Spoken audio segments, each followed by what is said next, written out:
Welcome to the Greg Owens Podcast. My name is Greg Owens, and this is a very special episode. But before we get into my guest here, make sure y'all follow the Greg Owens Podcast on all podcast platforms, whether it's on Spotify, Apple, Amazon, all the podcast streaming websites. You can go. Make sure you follow that so y'all can be engaged and y'all can know when the next episode drop. Like I said, I'm very slow.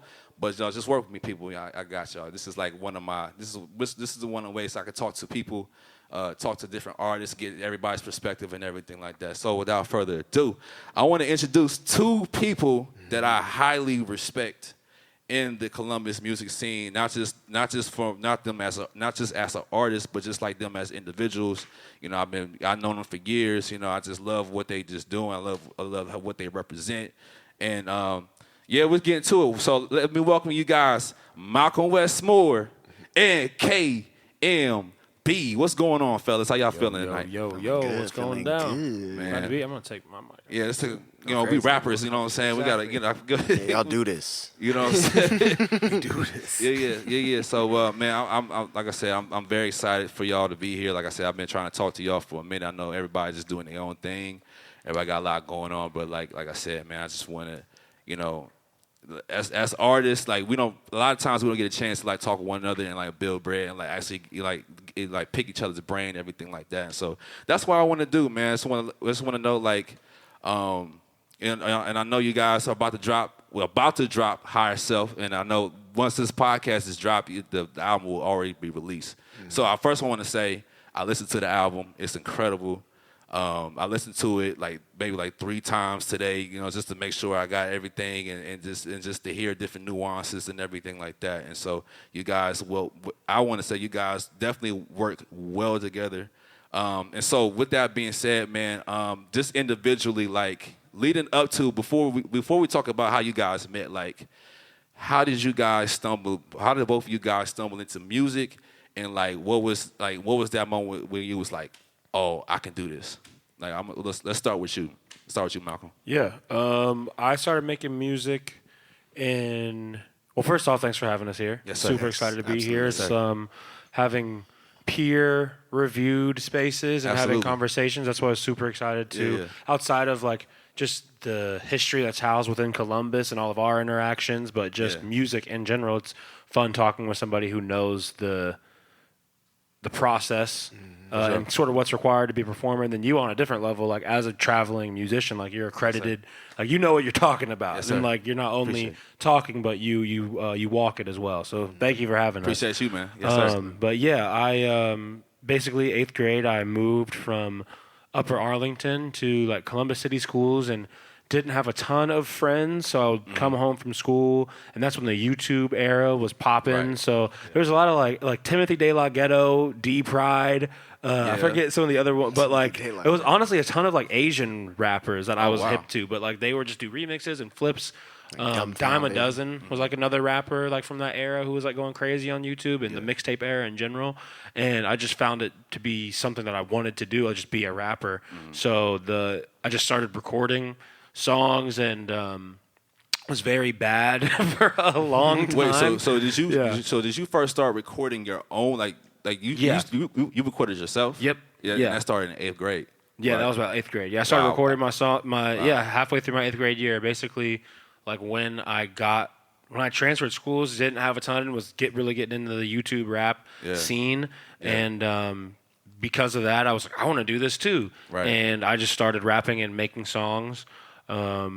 And yeah, it was really fun. I loved it. I would come home from school and make a beat. Back then, I didn't know what a DAW or anything was, so I just play. I'm not a trained musician, so what did you use? Like, what was like your setup? I had a keyboard. I actually had like a SM.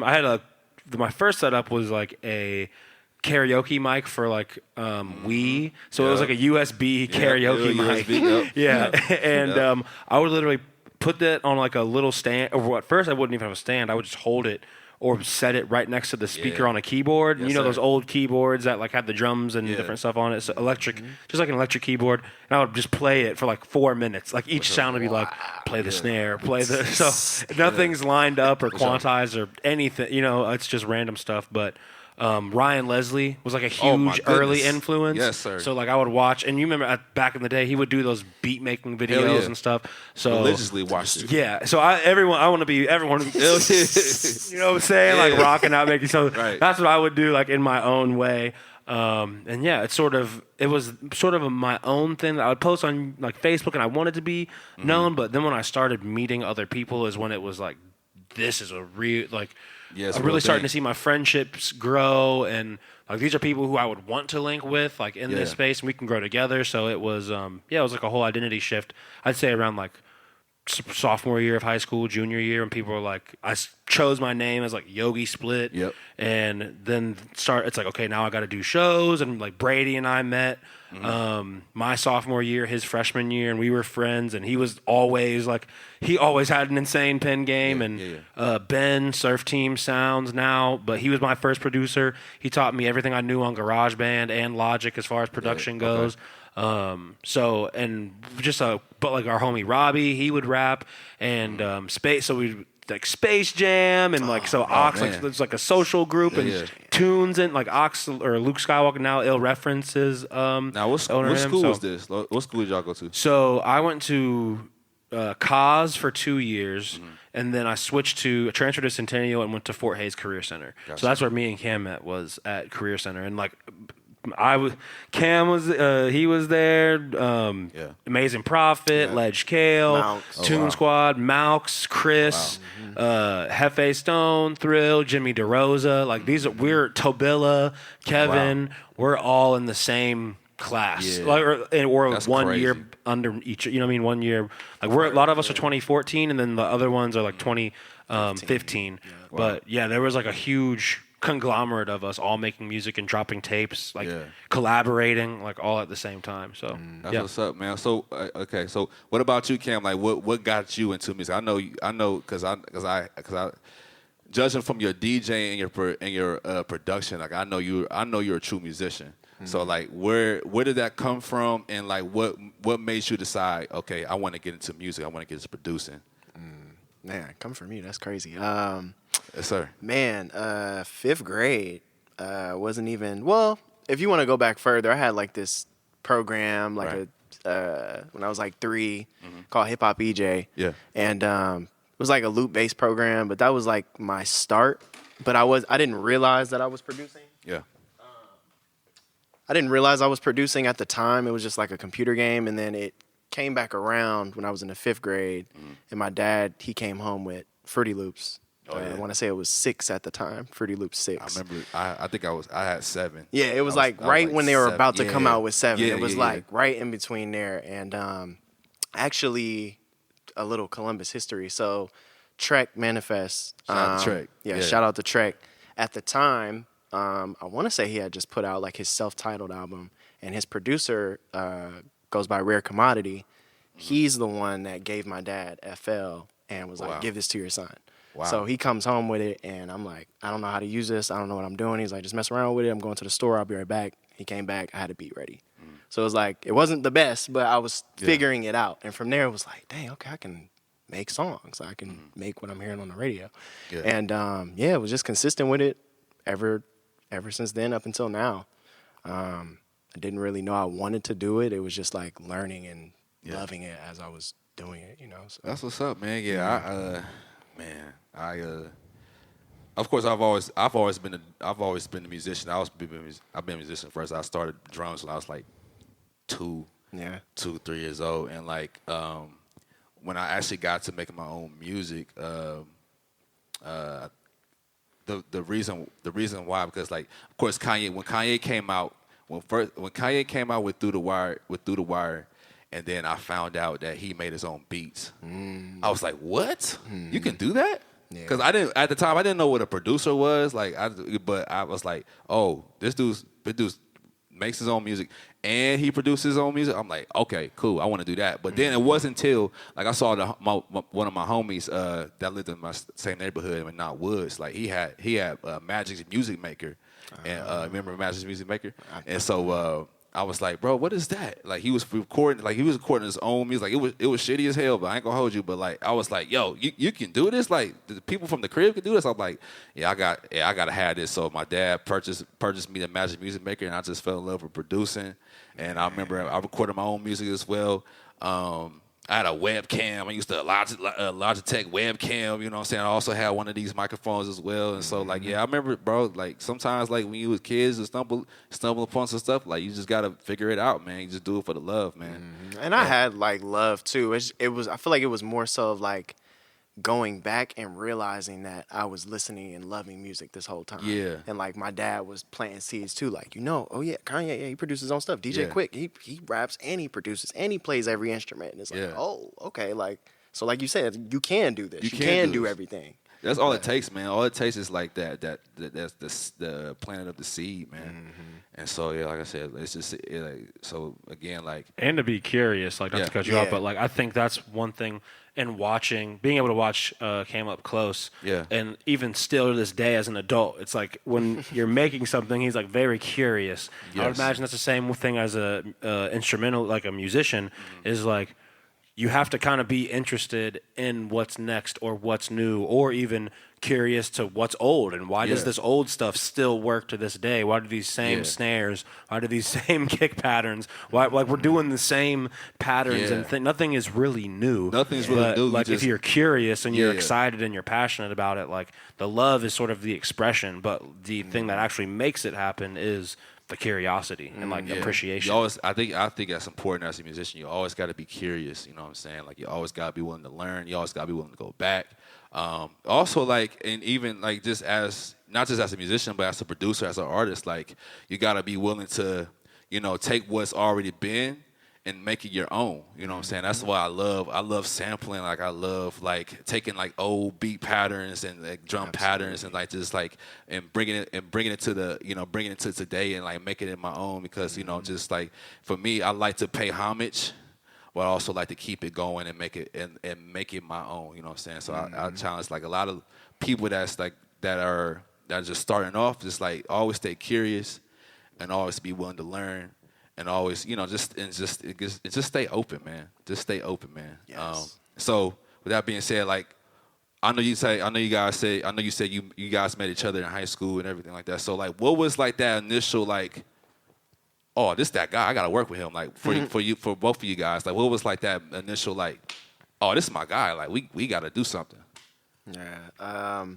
So we pretty much being in the audio production class at Fort Hayes, we were in the studio every day. So like any music that was being made, that was the first time that I met other people that made music and did what we did. I'm like, okay, there are other people my age, like we can connect and everything. And his name just kept coming up. But he wasn't in our class. So I'm like, who is this Yogi Split person? I'm like, where? I said he's on the other side of campus. Like, he makes music too. And then one day he finally just came over. Right. And I showed him some beats. I'm like, yo, I want to work with you. He listened to him. He's like, okay, yeah, we got to work. Got his number down. And we didn't really, like, communicate super, like quick after. But once we graduated that summer, it was just, like, linking up. Like, him inviting me, oh, we're having a session at my crib. Come over. And, we would just cook up from there. But, I kept hearing about his name on campus. I'm like, man, this Yogi Split dude. Like, I got to work with him. Like, and flip side, KMB was KMB back then. Everyone's like, of course. Because, I mean, honestly, the big thing, we can all attest to this, but I think one of the most underappreciated aspects of Columbus music here is the producers. And it's like, they're in high school, I got to experience, like, a producer, like, Malks, KMB, Amazing Prophet, Ledge Kale, Toon Squad. Like, these are all people who are still crazy producers to this day. For sure. And back then, they were all good, all had their original sound, all had appreciation for each other's sound, like, would give each other tips and, like, oh, yeah, here's my drum pack, or, oh, you should put this, like, put the phaser on put the flanger on the hi-hats. Like, you know, back then, stuff that is staples in the industry now, that was, like, just kind of getting its, like, there's a lot of things from the SoundCloud era, where it's like, if you listen to a lot of the stuff that was being made by Columbus, like even the way Toby produces, like, and makes his music now, like back then he had a clean blueprint of like how he was doing it. So there's so many gems on that SoundCloud, bro. Yeah, especially in Columbus music, and hearing you guys talk about just like the community that was formed, even like the young crop into now, it's just like it's beautiful because like. From my experience around that age, like I had to like, of course I had rapper friends and people that rap, but it's like, I damn near was kind of to myself, you know what I'm saying? Like I used my music as a way to, you know, to escape and an outlet, you know what I'm saying? I was a band kid, you know what I'm saying? So like I was in the marching band, all the bands and everything like that, but like, I think had I went to Fort Hayes, I probably would have found like more producer friends. Absolutely. You know what I'm saying? I went to Northland, so of course I know a lot of people that came out of Northland. There's a lot of dope rappers and rappers that came out of Northland. You know what I'm saying? But for me, it's like I had like I and it also kind of goes back to like even when I even like first like step into like certain scenes in Columbus, like. I was just looking for a community, you know what I'm saying? Like, people already knew me as the music guy, you know what I'm saying? But it's like, you know, just for y'all to like say like the amount of people that came from that class, from your class, that was like, yo, this would have been dope to be around, you know what I'm saying? So and then after high school, I went to Chicago, so I got to see Chance the Rapper before he was famous. I got to see Vic Mensa before he was famous. That time of music and hip, like what to be able to witness that in the flesh had to be crazy. It was crazy, man. Like, I remember like seeing Chance the Rapper. Like I stayed at this dorm. I went to Columbia College, Chicago, and then like this was before his Chance the Rapper's 10-day drive. I actually got a picture of me standing next to him at a loft party. Like way before this, and like had I known he was rapping, I'm like, bro, I got some beats because in college, like I wasn't really like I wasn't really rapping and you know, making my own music like that. But I was creating beats like all day, every day, because like you know that's all I could do for real. You know what I'm saying? So like just to be able to be around that Chicago scene, and because I had dropped a song called Popular back in those times. I sampled Wicked. Wicked's Popular, and that got me a buzz around Chicago, especially around campus, and so I was like, man, I got to get my foot in Chicago. You know what I'm saying? I gotta get around here. You know what I'm saying? But you know, and just like Columbus, like Chicago is like it's a tight knit group. Like anybody outside of Chicago, like they don't really like this is they be like, this is our shit. You know what I'm saying? This is our shit. And so once I got back home from Chicago in 2015, I'm like, I gotta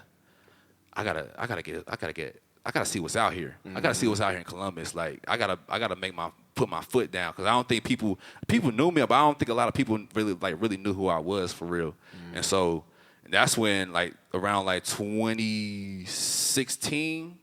That's when I heard about you. You know what I'm saying? You still go by Yogi Split, and I think the next year I heard about you. So so I guess for me, when I first saw you, I was like, yo, this dude Yogi Split. Like, okay, this dude Yogi Split. It's like you know, it wasn't just you as an artist. It was just like what you represent, and I know it's like you build community, bro. And people like. I don't think people realize that you've helped a lot of people along the way with their music and everything like that. So, like, talk about that. Like, how does it feel to, like, be like one of the pillars, and like what makes you say, you know what, I'm gonna open my home to people. I'm gonna give this space. I'm gonna use my gifts and my talents, and I'm gonna give people the space and opportunities to provide them service and opportunity. You know what I'm saying? Like how does that make you feel? It's kind of how I was raised. So like in a sense, like because people have said a similar thing, you know, bro, you've been this, you've done that, and to me, it's very much like a in the moment. It's like a not as much as I do think about it, because building community is important. It's something that I just naturally do because I was raised like my parents. Everyone called my parents mom and dad, and like the way I raised was mi casa e su casa. So it just that's the ethos that, you know, I've kind of carried with me. That's the philosophy that's driven my presence in the community, is that it's, if I have it, then y'all have it, because I need y'all to have it. You guys have things I don't have as far as skills and talent, and it's like if all you need is space, then, and especially a lot of times, you know how valuable being an engineer, just an engineer alone, a recording and mix engineer alone is one of the most priceless tools, like to any scene. It's not easy to come across an engineer. Yeah. No. And one that cares, you know, because plenty of people will record because it's a lucrative way to like have no skills and be able to make some money. Like, but when you really care about the craft and enjoy being in it, it's a completely different thing for the artist. So I feel like that was one of the, like, taking on really not just building community as an artist, quote unquote, like as a performer, because I think a lot of that was just, we needed to do shows. We needed, you know what I mean? We needed to kick down doors of venues, and we saw through because of Tribe, and not like, still shout out to Jonesy and Asia and Truth, all them. But at the time, like, Tribe vibes, like everyone, like Buzz, War Chief, and now Ooze, and then at the time Charismatic, now Scumlord. Like those guys were, I would say they're kind of the quiet pioneers for a lot of the way that hip hop shows run now, and they're the reason that I and like a lot of the like our conglomerates were able to kick down. Like we performed at Newport, we performed over and over and over at Scully's. We performed, and that's because they taught me, and then through me, I'm teaching all the homies. It's like, hey, or they're teaching the homies, you know, we're just growing, but hey, just go talk to the promoter, do a good show, sell tickets, and then keep it moving. So because of them, like I kind of got an entryway to see, okay, this is what rappers need, this is what producers need, this is what you guys need. So it's like trying to just remain a vessel to that, and also keeping the mentality that you just never know who's gonna do what. So treat everyone with respect and love, just because it's easier to move that way in general. But also, you never know like who's gonna be in what position, or who's gonna end up being a freaky good musician. Like they just needed to bump their head a couple times. And I tell people all the time, they're like, "Oh man, how do you make this?" And I'm, you know, not that I think I'm the most amazing musician, but I know I'm skilled. People are like, "How do you do this?" And it's like, well, I used to be way worse than your worst song. So I'll be patient with you, because who knows, in 5 years, 3 years, a month, maybe a decade, who knows? You might make an insane song, and at least I wasn't the person along the way who was like, nah, give that up, because the world may have needed that, or someone in your life may have needed that. So that's where the fostering of the community, like, and having a respect for a lot of the greats. Like I was a Fly Union, like P Black was my favorite rapper. Fly Union, Kings Row, like Soul Classics I love Soul Classics because of what it represented when I was a kid. Like now it's what, you know what I mean, you can go shop or get whatever. I feel like they have a lot of stuff that you still can't find other places, but it's from Columbus niggas. And that's why I want to go there. Even you know, it doesn't matter if I don't have a personal relationship with the ownership or anything. It's more just about what it means to me, and that's being proud of being from Columbus and wanting other people to know what we have here is special, and it doesn't take out-of-towners coming here and like affirming our scene, or us going somewhere and like getting turned up there to come back. And not shade to anyone who does that. Like that's necessary. But there does need to be people here who are like, we got to build the village. Then you know how, I mean, you could have been going crazy in Nashville. You know, you could have moved to Nashville and just gone crazy, ran it up as a drummer, producer, songwriter. Like that would have been no question. But sitting here, staying, taking your time, building your relationships with venues and with bands, it takes time, and it's like, it's tiring work. It does take time. When you think about your career 30 years from now, it's like, I stayed. I cared. I proved it. Right. Like, yeah. And that's always been my thing when it comes to being from Columbus. Like a lot of people don't know, I've been in the scene since I was 13 years old. I produced my first artist at 13 years old. So like I had grown my very first beat pack. I sold to shout out to Russ Dog, rest in peace, man.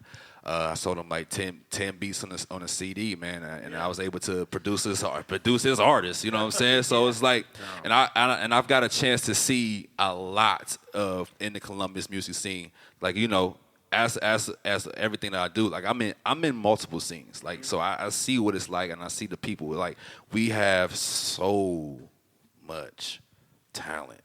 It's not even funny. Like I say this not to be, and I'm not biased, but maybe I am. But like we can compete with everybody from all over the people from all over the country always say that whenever they come here. They're like, oh wait, they're from Columbus. You're from Columbus. Like, oh, you're from Columbus. Like there's this other artist. Like everybody who has ever visited here or come, you know what I'm saying, meets one of us, or I bring you bring the homies out, and they're like, damn, all of y'all are there. It's like, yeah, there's more of us, and it's not even I wouldn't even say it's bubbling. I would say the stove is hot, finally. It's not like at the point of explosion yet, but all the elements are in place, I feel like, and the stove we found the right stove, and the gas is kicking, and it's like now it's starting to get hot, and I feel like next year, and then I feel like the rest of the 2020s are going to be really interesting. Yeah, it's definitely going to be real interesting. Cam, man, so like as a producer, man, like what do you feel is the sound of Columbus? And do we have, and you can answer this too, Malcolm, just as a producer, like what do you feel like the sound of Columbus is? And do we have a sound? That's a good question. I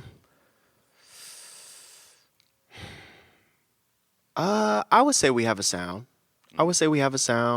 Trying to think beyond just the Midwest in general. I feel like Ohio in itself, I mean, just with the history, that's, our roots. Yeah.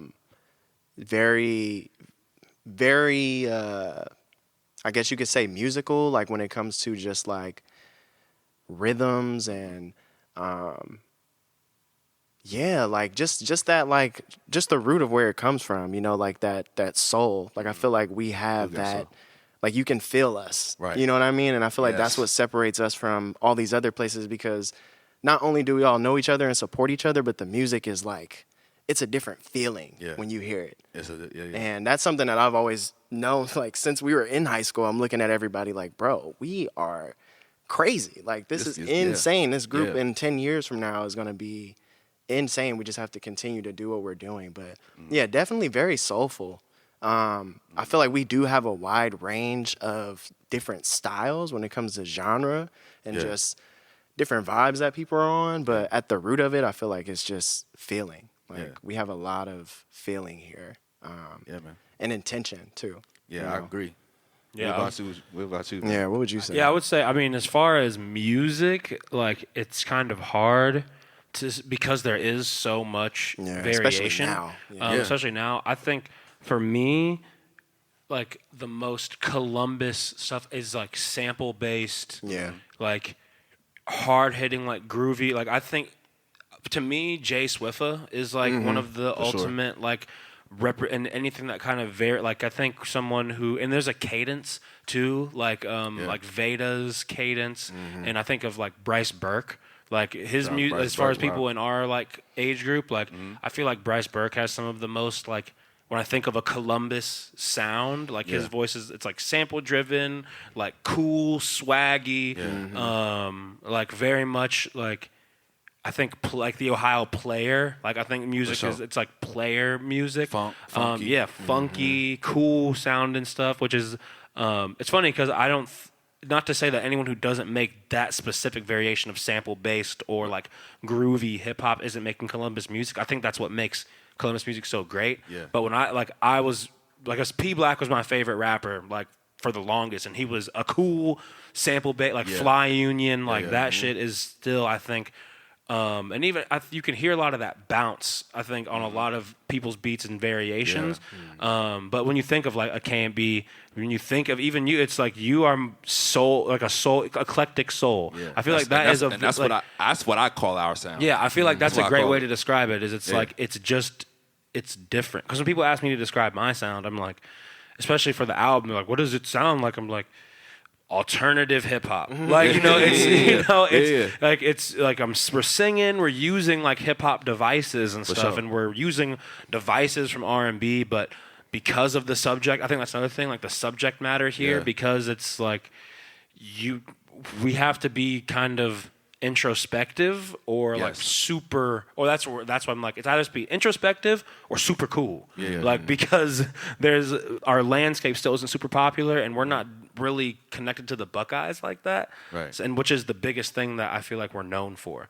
So I think samples, and I mean J. Rawls, O Sharp, like that Polar, like that era of stuff, like Chris, like C's. I think that these sample based rap, I think our roots for me in my mind when I think of like hip hop scene, urban music in Columbus, quote unquote, like it would be like sample based raps and then just that's the other thing too, bands that absolutely shred. Like there's so many insane bands that are killing shit on the scene. I think that's one of the few things that is, and that I'd be interested to know the other factors, but I know you can attest like the difference in access to gigs and perception as an artist when you have a band, and not only when you have a band, but your band rips it. Like when your band is really good, as the drummer, drummer is one of the most important. Like having a really good drummer is paramount to any band, because the groove and like the fills and like the musicality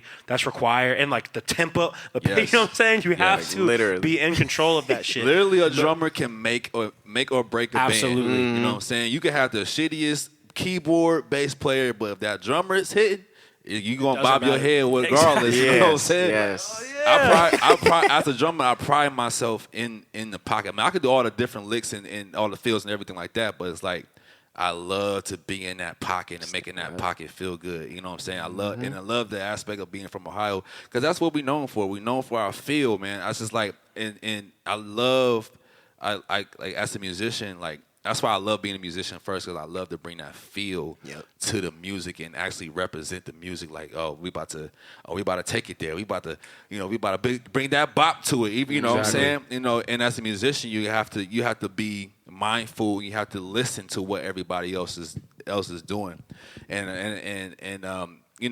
I think having a band as an artist, it opens you up so much. Opens you up. It frees you up so much. Like a lot of, I see a lot of like artists, you know what I'm saying? People perform, with their tracks and everything like that, which is cool. I do it too, but it's like when you guys have, when the artists have a band, it just takes you to a next level. That's why I advise anybody to find your musicians. That's what I love about Columbia's music scene, because if you're a rapper, you're gonna be around musicians. If you're a producer, you're gonna be around musicians. You're gonna be around singers. So this is all about building that camaraderie, and just like, hey, and that's why I did the jam sessions like a few years ago. I'm like, yo, let's just build and see like what we can come up with, and like who we can collaborate with, who these artists and singers and producers and rappers can collaborate with. Because again, it goes back to I'm always trying to, like, based on all the skills that I've had, like, what can I do to help build this and bring community, you know what I'm saying, bring all of these conglomerates together, you know what I'm saying? And I think that's so needed, because I think that's why in my opinion, like in Viewpoint, the staple acts have been like you, Trek Manifest, Joey H. Yeah, because you guys have a band, and because your guys' bands like shred, and when you go to the live show, it's like, this is one hell of a show. And I mean, you're in a different category too, because you do covers and other things as well, which opens you up to a whole different bag of musicianship and like musicians. And I think that's what's missing for like a lot of the artists here. Is like, we don't have a fully developed set. We don't have fully developed like projects, and that's like the difference between like we have all the studio stuff, we have all the Right. music, we have all the production, but we don't have the band. And then there's tons of singers and people in the R&B scene who do Right. not have fully produced music. Like Right. those two, Right. I've been meeting a ton of R&B singers, and I'm just like, wait, you don't have a EP? Like you don't Yeah. you don't have an engineer, you don't have a producer. Like Right. how is this possible with a voice like that? Yeah. So but they have full bands, and which Right. to me is like the hardest. Which a little nugget too about your drumming. Like Barrett used to do all my drumming. Shout out to my guy. Yes, and, sir. Yeah. You're the only or one of the few drummers where he's like, yeah, I'd never say anybody's a better drummer than me, but Greg, yeah. He's like, Greg's got it. Yeah, he's a big, he would never, because Barrett rips it on the drum. Like, sure. even to this day, Yeah. having not picked up sticks in a minute, like, he'll still rip it on the drums. And he was the Yeah. only person that was my drummer. But when we started getting familiar with each other and with your music, Yeah. he was like, oh, yeah, Greg Owens? Oh, yeah. Because I just knew you, I didn't know you were a drummer. I just knew you, we would just listen to your music. And he's like, oh, yeah, Greg Owens? Like, dude, he's crazy on the drums. Like he's insane. So like just a little nugget there. But yeah, I think that's what's missing in the that's what's missing big time. It's like I saw Joey H at 934 and I was like super inspired because I could see how much that's what was missing, and I could see how Yeah. much love and energy is put into the sets. Like Right. and I'm sure it's a different feeling. It's Like, a different feeling. Like I said, I'm telling you right now, like once an artist gets a band, like if the artist has music, great. But once the artist gets a live band and incorporated in a live show, oh my goodness, it's going to take the performance level from here to like all the way there. Absolutely. Yeah, Like, absolutely. It's going to do it. It's going to do it regardless. So that's why I've that's what I learned being in Chicago. Like I'm around artists. Like we and what I picked up from being in Columbia College, Chicago. Like we just all knew each other. We all knew artists. We all knew musicians, and like we just grabbed each other. Like, hey, you want to play for me? Hey, you want to produce this record? And like, we just all did that. So I was like, that's what I wanted, and that's also what I wanted to bring. To the scene as well. It's like, yo, y'all can do this. Like, y'all can, if y'all want to take this to the next level, this is what y'all need to do. I'm sure y'all do it too. You know what I'm saying? Like, this is what you need to do to take your shit to the next level. You know what I'm saying? Yeah. So, it'd be cool to spend some of that back too, and even like if we collabed on an event, like where it's sure. like you bring the people that are live instruments we can jam with, and I can bring studio people. I mean, we can do a mash of like who needs what. Let's fill these gaps because it's needed. It's so needed. So the artists who they need demos and like of studio sessions, and they need to meet more musicians. for sure. What do you think is a good way for artists to enter that space too? If you don't know a lot of musicians, like is it open? How do you meet musicians? Like going to their shows and stuff? It's a lot of ways you can meet musicians. We put together shows. There are concerts throughout. You know what I'm saying? You go to Natalie's, you go to Ginger Rabbit. You know what I'm saying? Go where musicians. You just got to go where the musicians are. You know what I'm saying? And it's all about just networking. Maybe we just need to put together more jam sessions. You know what I'm saying? There was jam sessions. Shout out to Make a Beverage House. They had just put together jam sessions. So different artists, singers, musicians all came through, and we just collaborated and we just started jamming out. So that's another way people can meet musicians is have jam sessions, and maybe we just need to bring it back or do more jam sessions. So so I was just say like go to more live concerts, live music concerts around the city, meet different musicians, and then also I would say like, hey, we might just need to put together a jam session, just invite people, artists, and let's just rock out, build community, build from there. Absolutely. Yeah. I think the kickback and the mixer are like two kind of lost arts right now that our generation is kind of crying out for. Like everyone's like, why does every event have to be this or that? It's like, I just kind of want to hang out. It's like we're already tired of like the overstimulating event with like everything going on, where it's like we kind of just want to hang out and like not have an agenda outside of like, maybe building community and meeting people. But besides that, like I just want to go hang out with those other like minds. And so I definitely think there's a a space for that, and there's definitely a need for it. For sure. Because we need to kind of build those bridges so people can cross over. And because the more, that's what I'm saying, like for the last couple of years, it's been like you, Trek, Joey, kind of carrying that mantle. I'd say Dom DeShawn, he just had a really good show with his band.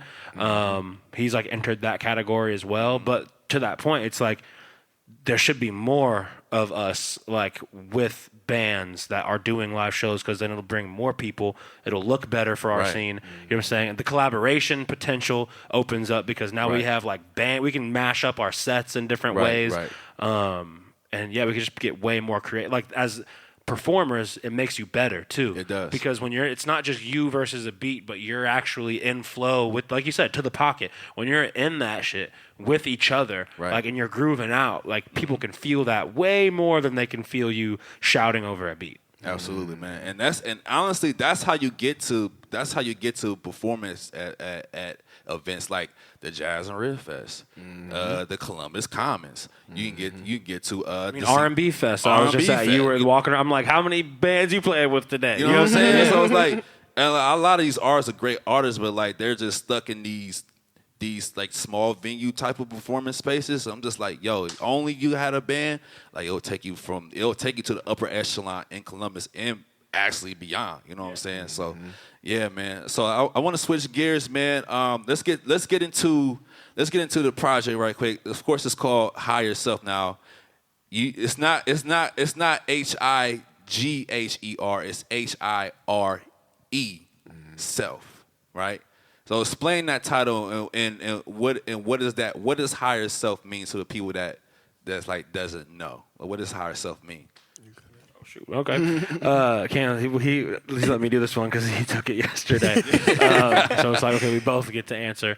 But yeah, it really just means like at the time we've worked on music together for over a decade, for sure. And just like for years now we've been working on music, but I'd say for me, one of the grand themes was, man, his beats have always been so damn good. Absolutely. I needed to be confident enough to rap on the shit. And so getting to that place of finally being able to do that, it just took a lot of work. And so we found ourselves, because we spent a lot of time together at Groove U. That's like the first time. Yeah. Wow. That's the first time we all, like me, him, Barrett, Amazing Prophet, and Quinn, like we all were the scholarship students at the time. So we really started kicking it every day, like around then for like 2 years. Stayed really tight. And then, life, you get busy, so you don't see each other every day because you're not in school together. But we stayed in communication. But then, we're going through life, going through the industry in our own different directions, having our own experiences, like just growing up, like becoming men, and realizing, like, damn, there's a lot of growth that's happened here. So when we were starting to hang out, really. We weren't even making music. Like, it was like post-COVID, everybody started coming back out more, and it was like, okay, let's start to link up. Yeah, we're just like linking up, hanging out, like just kicking it, like really kicking it old school, because it's just good to be around the homies. And then we started working on music. I mean, because neither of us stopped working on music, but I think the intention was just like, let's just hang out again and not be. I think one of the reasons why the album never happened before this point is because we were always working on music. We were always like, we have to do this shit. And like the relationship, not that we didn't have time to build our relationship because we were building one in real time, but I think we were both very intentional with like, we had to hire ourselves. Like our higher self, whatever that meant, has to hire you, your physical body, in order to do what it is that you're meant to do, and you understand that you're meant to do it because you're sitting there wondering, why the hell am I not doing this shit? I'm meant to do this. I'm made for this. So that's what that meant, was just like, yo, you got to take care of your mind. You got to take care of your body. You got to take care of your relationships. You have to take care of all of these things. And there is an understanding that's like deeper than your experience. That's always with you. So like keep that with you, and that's what's hiring you. Is your higher self, quote unquote, is hiring yourself. Like higher self. Man, and bro, like you hit the nail on the coffin, bro. Like that's so real, man. Especially like especially as an artist, man. Like when you try to do something, like we got to do this. Like I got to do this. Like sometimes, a lot of times, it takes time. You know, it takes time. You have to like go through your process, and sometimes it may take years. Mm-hmm. Like I put out Eclectic Soul 2017. You know what I'm saying? And I just put out a full another full length project in 2025. It took me 8 years to put out another full length project. That's because I thought I was going to put out another project the next year or the couple years after that, but it was like, nah, like I just gotta live life. I gotta go through life. Like I you know, like you can't rush the process. You know what I'm saying? So I think that's why I love the fact that you guys are now coming together now, because it just feels like, oh yeah, this is the right time. This is the right time. So I want to go through like just like the process of like creating the sound and like how you guys approach it. So Cam, from your perspective, like I listen to a lot of the beats. It's like starting out was very luscious. Like you used a lot of pianos and everything like that. And Yogi, you starting to sing more and everything like that. So that's dope, man. So like what was the intentionality about?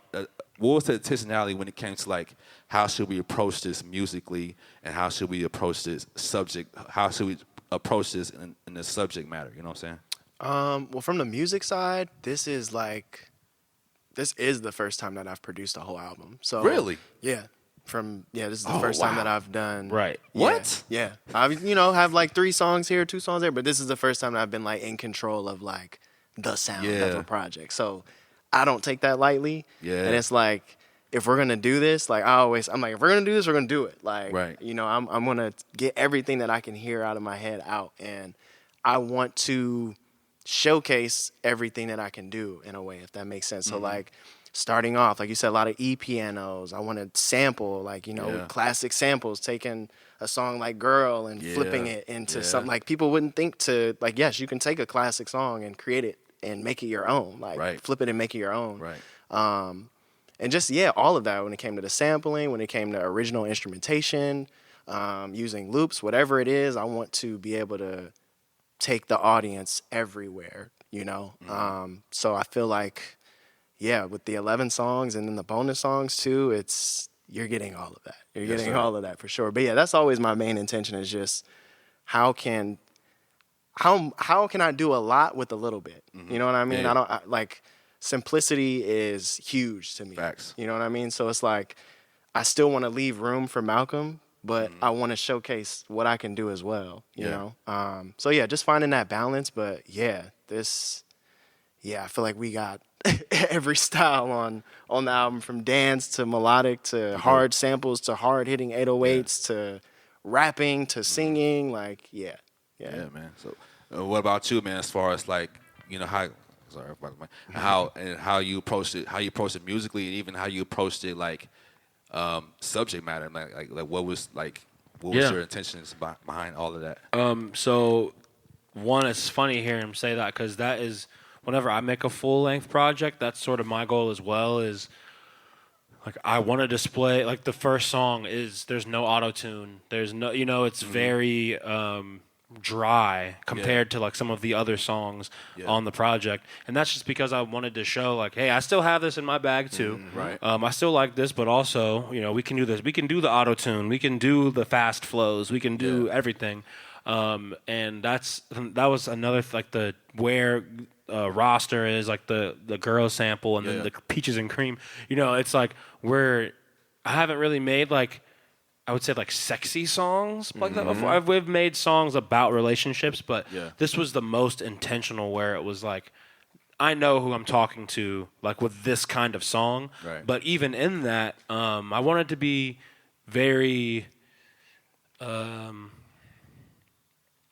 selective with my rhymes and what I was talking about, because coming off of Take Two, which is like, speaking of an album that Cam didn't produce, but he produced like half the album of Take Two, which is like crazy to go back and think. And a lot of that is super rap heavy, and it's very political. Right. So because of the fact that I knew that, one, I wanted this album to translate. Like, I wanted it to be, and I knew because of the production, who's producing it, people are going to want to consume the beats. Yeah. So it's like, how can I provide replay value? And that's by putting information into it. And it's like, I've already sort of done my historical political thesis, with Take Two. This is more this is my synthesized experience. You want people to digest it. Yeah, I want, and it's almost like I've digested it more. Yeah. So here's more of a like complex. It's more complex in that it seems simple because I'm not using vocabulary that anybody is unfamiliar with, like how I was on the last project. But it is more coded and definitely more intentional and like skillfully, I would say. Like I'm approaching the same concepts that I was, but it's much more approachable than it was, and much less like me speaking at people. Right. And I think it's more of a conversation there's also more empathy. So I think I exercise a lot more empathy both for myself and for like black people. Like as a whole was like, hey, this is why this happened. It's okay. Right. You know what I'm saying? This is the things I experienced. I was mad too. That's the whole reason why I was so upset. Not because I was mad at anybody else or because I think anybody's stupid. It's because I think it's a shame that we don't know who we are and we need to talk about this. We do. But I knew with this album, it's like I have an opportunity to be sneaky in a way that can be like I can talk about the themes and concepts later, like and through videos and other things like that, rather than being so abrasive to the point where it feels like it's only for like Moorish Americans who've declared their nationality. And if you haven't done that, then you have no chance of like consuming this music, which just wasn't at the time. I would probably say was probably more of my goal was to make that stamp, like because it is important that there's just cold, hard facts that get spoken on. But even now, my understanding is deeper and a little bit more complex than it was at that time because I have more experiences. So, and it's my own. It's not just like things that I've regurgitated like of other people. I'm like, this person's really smart. Let me put that in a rhyme so it sounds really smart. You know what I'm saying? And whereas now it's like, no, it is what it is. I don't know everything. Yes, sir, man. And y'all did a great job, man. It just seems like with this project, like, it's like y'all take y'all sound that y'all accumulated over the years, and like it just meshed so well, and it's like it's like y'all put it up in the pot. It's like a big ass gumbo, and it's like it just came out like that, and y'all did an excellent job. It's just like the chemistry was definitely live. I definitely heard the chemistry, man. And I want to talk to you, Yogi, and particularly just as an engineer, man. Like, what is like, because you use a lot of filter. Flanger, I forgot the terms. Yeah, like choruses. Choruses, all of that stuff. Like, what draws you to that mix, and like why do you think you gravitate towards that particular mix for your voice? It's definitely Mike Dean influence and Alex Toomey. Like they were two of the engineers that probably had the biggest direct influence on me because of those the guys I was listening to talk about this. Yeah. And also I just think I think it sounds more interesting. I think it sounds more interesting to treat and mix the voice like an instrument, like a guitar. You know, like you'll throw a chorus and a reverb or a flanger or a delay on a guitar to like create more space on it. And also it's funny, like back in the day, I think a lot of things that my sound people recognize it for was lots of stacked harmonies and like shifting vocals in the background. Right. And I think when you throw a chorus and some saturation or like a driver, like some overdrive on there, and then you put, just start messing with the EQ, you can put things in weird places that hit the ear like subtly, as opposed to just trying to balance everything out in the mix. Gotcha. So yeah, and it's just like, it's just fun, creative stuff too. So it's like there's a lot of I feel like my music doesn't always have my best mixes, but that's because it's more about the creative process and like it coming out a certain way that I hear it in my head. So it's like it doesn't matter. Like we finished the mixes and the stuff for this over a year and a half ago. Yeah. Like it was, and so theoretically, like I have a way better mic and recording setup than I did when I recorded it. Yeah. But there's just a character to those mixes and things. That's part of it is demoitis, and part of it is like you're kind of chasing a ghost. Like we mixed Moldavite for the single version like 16 times. Wow. And it was like, bro, we're not gonna do this with every song. Like not because we don't have the time or we don't care, but because like the things that we love about some of these mixes, we're not gonna be able to bring back. And and the recording sessions too. Right. Because originally the intention was to song. A lot of those songs are mixed from the session they were written in. Because I was just punching in like each line off the top, and so it was.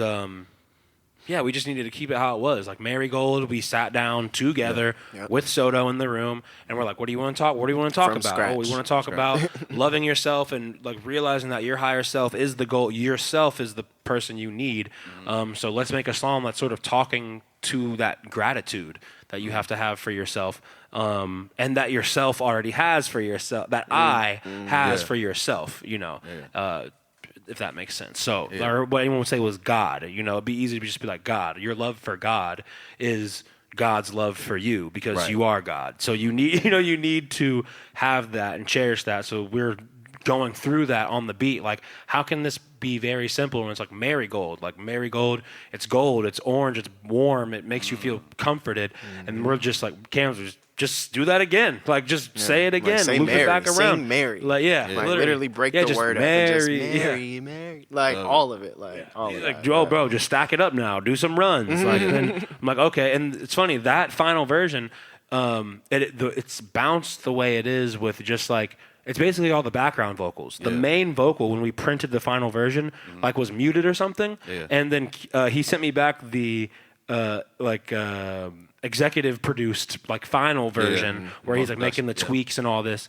And I'm like, wow, it's missing the main vocal, but this is sick. Like, I like this. So just like happy mistakes like that too, where it's like maybe you wouldn't have left room for that, but just honoring the sound. So that's where the mix, like for me comes from, for flangers and effects and all that, is that I just wanted to show all that I could do too. I wanted to show that, hey, on a dry, I can sound good like it's a dry recording in a band, no effects. I can sound good with the auto-tune. I can manipulate my intonation of my voice to sound good doing this cadence.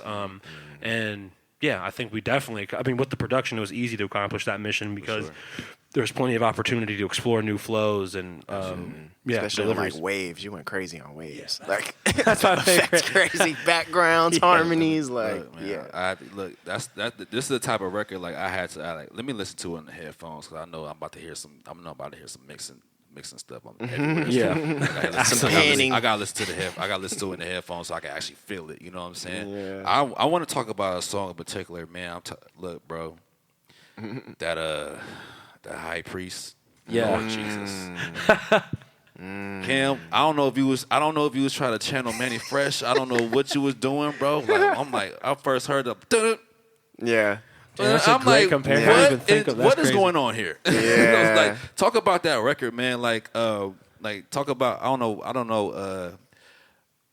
Do you remember the song you sampled from? Or was it a sample? Is it a sample? It's definitely a sample. I don't remember the exact song, but I know it's like a Latin song, like a Spanish song. Yeah. And literally as soon as I heard that part, sometimes all I'm like, takes. oh, okay, yeah. Like, I try to, whatever sample I'm listening to, the thought that I have is, what is the right thing to go over this? And I know that sounds crazy because it's like, there is no right real. thing, That's but real. like, to me, it's like, I could go and do all these other styles, but like, what's the one style that this needs? Right. And I don't even think up to that point, I had made something that crazy. And just like, I don't know, when that beat comes on, it's just like, oh God, okay, like everybody in the room, it just jumps up. It's like you just want to like go like bounce off a wall. Yeah. Like, you just want to do that, man. Like, Malcolm, how fun was that making that record? Like, oh, it was crazy. That was one of those beats where like I had it already, and most of the beats I had, they were like he'd already made the beat, like and they were sitting in my email, and I'm like, okay, this beat is insane. Like, it's just and I'm like, I don't know how I'm gonna go on this, and so it was just about finding the right people, because at that time that's when I'd really been heavy into my punch-in process, and so I was like, okay, I know Mr. Deity or Minister Deity, like he's gonna come with that insane, like he's gonna say something that nobody has heard before, and he's going to use vocabulary that nobody has heard before. And then so that's why I was like, the other flip side of that would be great was Truffy, Truth to God, because Truffy's flow is insane. He's one of the best punch-in rappers not punching rappers, period. But as far as punching in, like he can just off the dome, insane bars, cadence, delivery. So I knew it was going to be challenging in a way where I had to bring it. So real quick, like speak on like punching in. Like I know some people will say like, well, y'all, that's like, why would you do that? But like what do you find? What do you find? I guess the benefits of like punching in, like.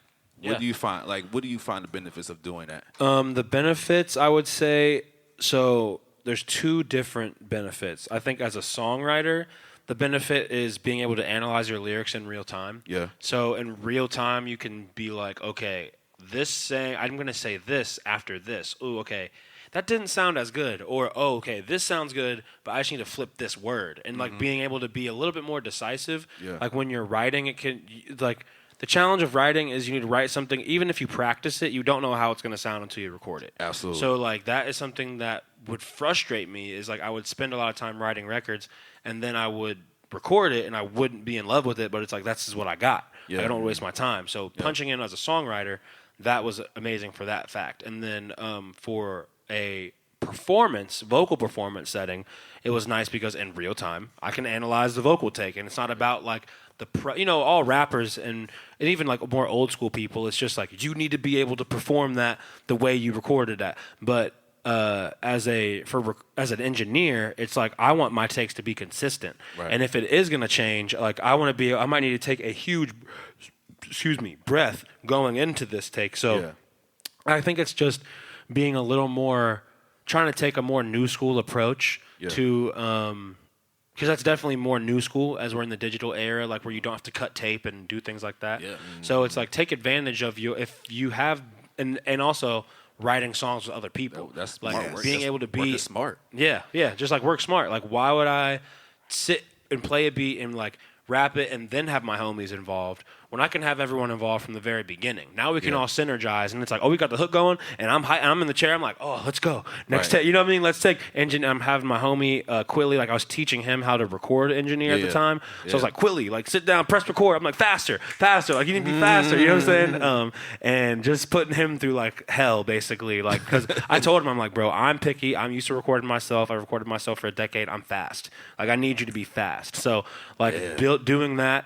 And then, especially at that time, like, bro, I mean, I was sending Cam 2 to 3, like, we finished, I would say most of the bonus songs, and then, like, 2 or 3 of the songs from the main album were done over the span of, like, 3 to 4 months. Yeah. And then the core of the album was done in a week, because I was just, like, came back home from out of town, and I was, like, we had been in Atlanta, and I'd seen some songwriting sessions, and I'm like, bro, I can do this like in my sleep. If this is what these people do, like I need to just go hard. And like we need, first thing, if I'm going to do anything with the songwriting stuff, I need to make sure I finish my album. I need to make sure this isn't just another time that we started something great and it didn't get finished. Right. So I just called all the homies up and I was like, every day I'm going to be sessioning and we're finishing the album this week.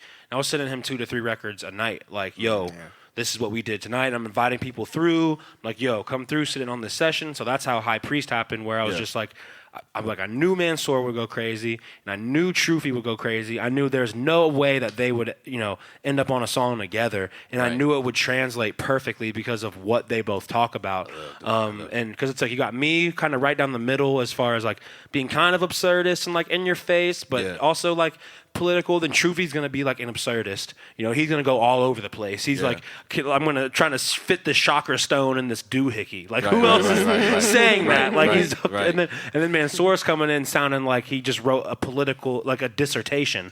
You know what I'm saying? So you get like 3 completely different perspectives, and it's fun.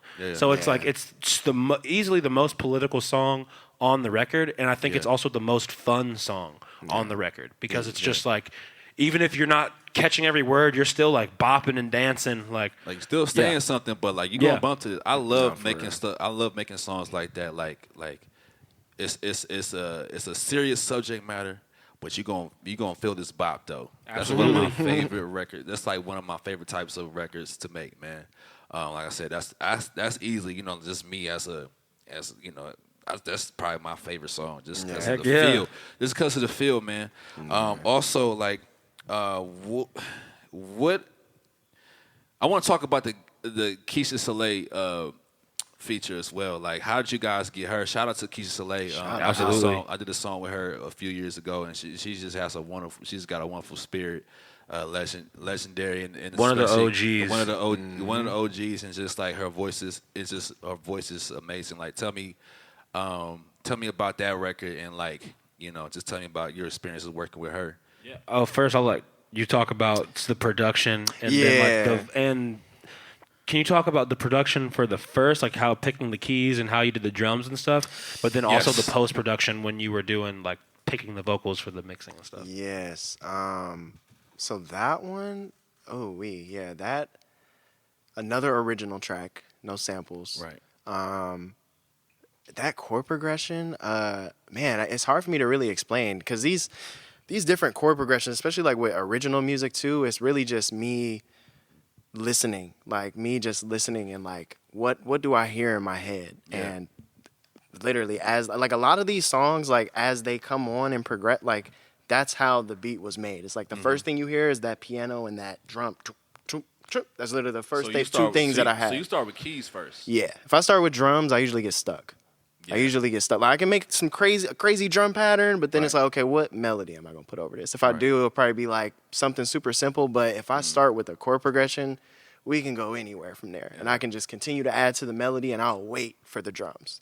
And with that one, I feel like it was one of those more simplistic songs. So I didn't have to do too much to it. The rhythm is there. As soon as it comes on, it's like, okay, I'm going to add a bass.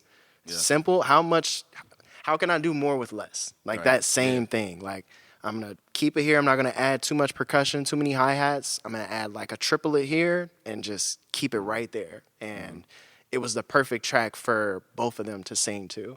But Keisha was actually nervous in that session. It's crazy. Really? We were trying to get her to like, no, you sound great. You're doing exactly what you're supposed to be doing. Yeah. Like, this sounds amazing. But yeah, that was pretty much that process. Like, pretty simple. I feel like most of it came in the post-production, like when I was arranging everything and I had all of Keisha's files to be able to play with her harmonies and all these different things that she was doing. Yeah. And I was pretty much able to like, I guess you could say vocal produce. Like I was able to build her verse and like all her harmonies. Like I put them in places where she didn't originally harmonize. Yeah. Yeah. So that was really fun. That was really, really fun. But yeah, definitely had to motivate her to absolutely to get through which is funny because it's like, I mean, you know how Keisha is. She's fiery. She's the sun. So good. Everyone calls her the sun. Good. So it's like one. I would say too. It's going back to the community piece. Keisha's definitely one of the people who taught me about being authentic and being yourself. Yeah. Like, it let me know that it was okay. Like, you are not. Like, she was constantly like, she's someone who I'd always go to for guidance or like think I needed guidance, and she'd be like, "Oh, you got it. Like, I don't need to tell you off. You just know what you need to do." And so she's been in my life very heavily since like 2015. So like we've been very close and I mean especially around like 2016 forward, like that's been a very important person in my life. Someone who's like at basically every major pivotal moment, like she was there, kind of like offering advice or guidance or friendship. So that was she told me after take 2, she's like, if I'm not on the next album, we got to fight, or you don't like me, because I should have been on that Kali dance. Like Keisha. Yeah, exactly. So I was just like, when we were finishing up, I realized that I didn't have a Keisha song on there yet. Yeah. And I thought that Spotlight was a song I wanted her to do. Okay. But I knew that I wanted to send her just multiple options so like she could do her thing, whatever she wanted. Maybe she wanted to do something else. She's always like, I want to show these niggas, I can rap, I can do this, I can do that. And then when she said Spotlight, I'm like, perfect, because I was supposed to have originally, the plan was to have Treyvic on it, but he ended up being on one of the bonus songs and not doing anything on that joint. But it was perfect because I'm like, okay, cool. Put Keisha on this joint, and then she just drops one of the best verses like on the project. Just as far as her delivery, and that's like one of those. I think that's another example of like Columbus sound is like this melodic sing rapping, that it's like you can't deny how good the raps in the flow are, Right. but the melody is sick too, and the vocal delivery is on point. Keisha's one of the best vocalists Yes. in the Midwest, if not the nation. Yes. Like she, if not the, you know what I'm saying? Her voice Right. is insanity. So it was also just like a great moment to put a great Columbus musician on the project. Yeah. And it's great seeing her being on more projects and stuff, but that's why it was so awesome. And just the subject matter, of the song. Like, for her to be, being authentic, being yourself, not making excuses, that is her. That is what she is all about. So her being on a song that's all about, I can't find you. Where are you at? Perfect. It's perfect. It's perfect, so she, no one could write about that topic she Perfect. can. So, and if you got a Keisha Soleil feature, that means you one of them ones. Absolutely. Absolutely. If Keisha, I know Keisha, you're not going to get a Keisha's not going to jump on anybody's record. So Absolutely the fact not. that Yeah.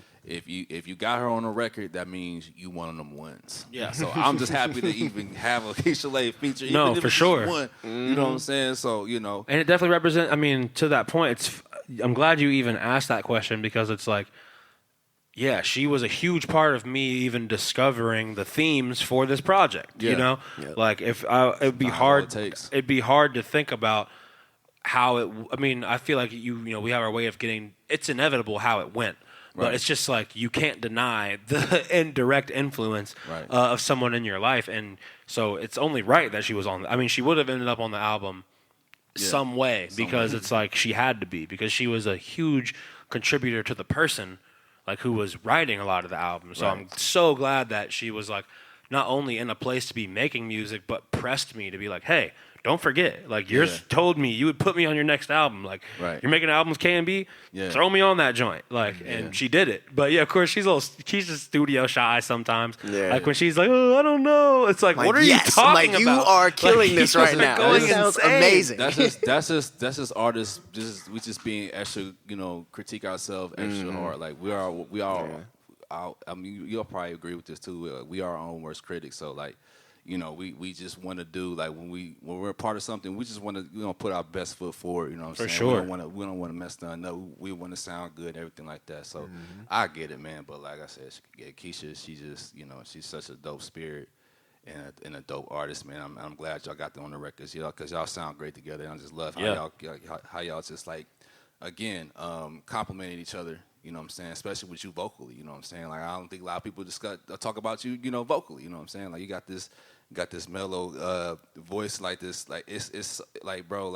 I'm glad. Of course I know you can rap. You know what I'm saying? Everybody know you can rap, but I'm glad that you are showcasing your vocals, because for me, when I'm rapping, it's because I have a lot to say. Mm-hmm. If I want to express, if I want to express an emotion, I tend to sing, and for me, I feel like most of my songs where I'm singing on it, it resonates with people the most. Yep. You know what I'm saying? Because people not only people can feel that more. You know what I'm saying? Rappers, that's I feel like rap is still a niche. You know what I'm saying? It's still a niche. If you love rapidy raps, it's a community of people that loves that. But if you want to appeal to the masses, melody is always the way to go. For sure.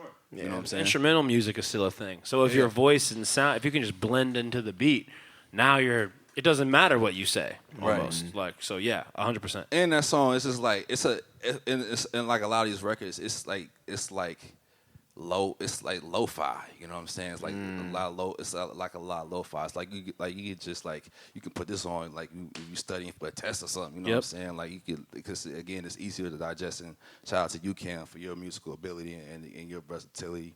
And man, this album was great, man. So I know you guys had a listening party. For people that have.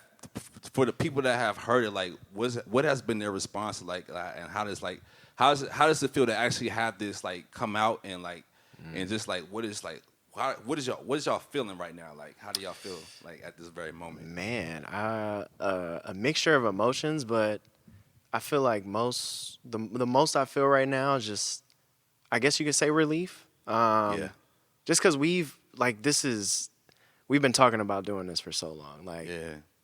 pre-COVID, like we had a whole separate album called Golden Era that we thought was gonna be like the first album. We're like taking album cover photos for like, oh, this is it. Look at the logo, the Golden Wave days, like, and then just to see where we were then and thinking that we were ready then, it's like, no, give it some time. Like, just let life do its thing, grow, and now we're here, and it couldn't be any better. Like, this is exactly what we wanted. Like, this is what we imagined back then. Like, whole project, diversity, being versatile, different styles, you expressing yourself to the highest amount that you can. Like, yeah, I feel relief. I feel relief. And it just feels good to, like, be on the same page with somebody For sure. when it comes to creating the music, but then afterward, like, having somebody that's still building on it, like building this rollout and okay, we're going to shoot this, we're going to do this, this is how we're going to add to. And I feel like that's what we need. It's like the producer does the music, and then how can the artist come in and how can we really make this something that's more than just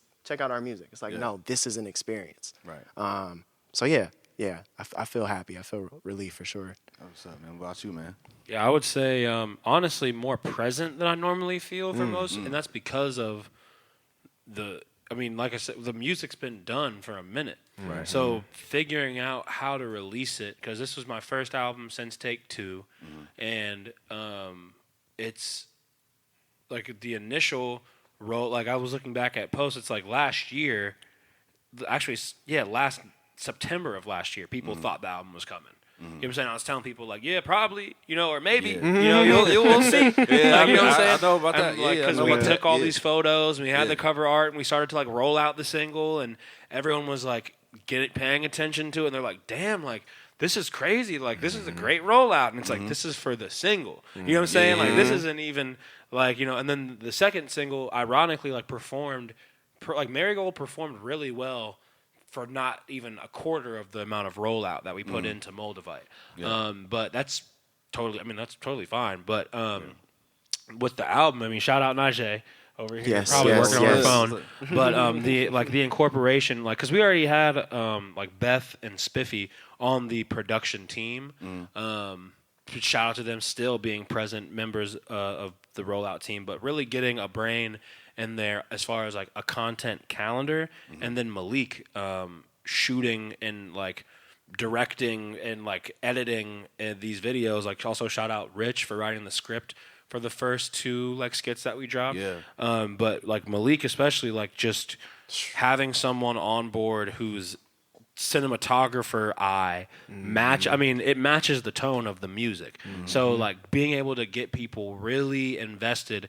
Like I've talked to more people have talked to me about the rollout itself than they've talked to me about my music in years. You know what I'm saying? Because they're just like, this rollout is so damn good. Like you guys are killing it. Like I have artists who I know that have been tuning in with each piece of the rollout because they feel involved in it. They're like, look at you guys, like y'all are doing this shit. So it's like I feel very excited. The next 2 days are like where we're gonna be. Like we were talking earlier before we started about the show and how I've seen this is probably the most pre-sale tickets that's ever gone before the day of a show. So we're probably about to pack Victories like out on Friday, which is gonna be a huge win.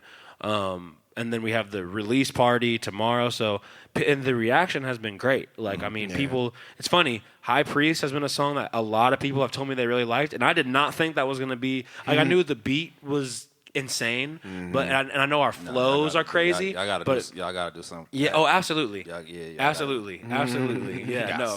Each one on each song on the album needs its moment. Y'all might have to perform that shit like 5 times. I wish I could be there to see it. I wish I could see it. I probably if y'all y'all gonna probably have to run that back for sure. Yeah. Absolutely. Oh no. We're gonna build that show out because that's the thing. Like we're gonna perform the album live, and it'll be more of a moment for the release and like just a celebration of this rollout.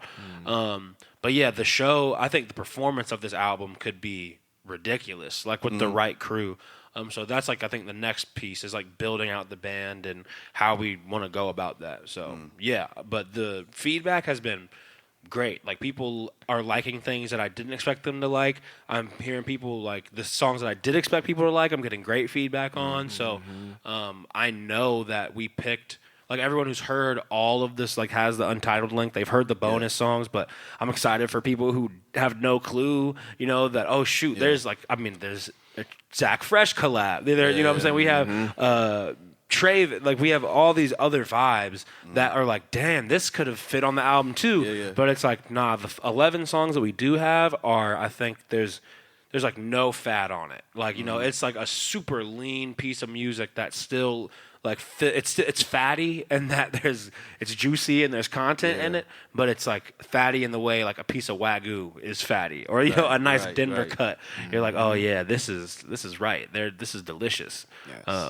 So without being too abrasive. So yeah, it's been amazing feedback, and I'm just grateful. Honestly, I'm in that moment of like, wow, we really did this. We made the album. Like, we made an album together. Like, this is my guy. He's also, as a producer, I respect him so much. And being able to, like, I was thinking, it's funny you said that this is the first, I was thinking earlier today, like, is this the first full-length album that he's produced? And, like, if so, that's amazing. Like, that's a huge honor. That's still crazy what I'm to saying? hear. You say that, like, for your first full-length project, like, ever?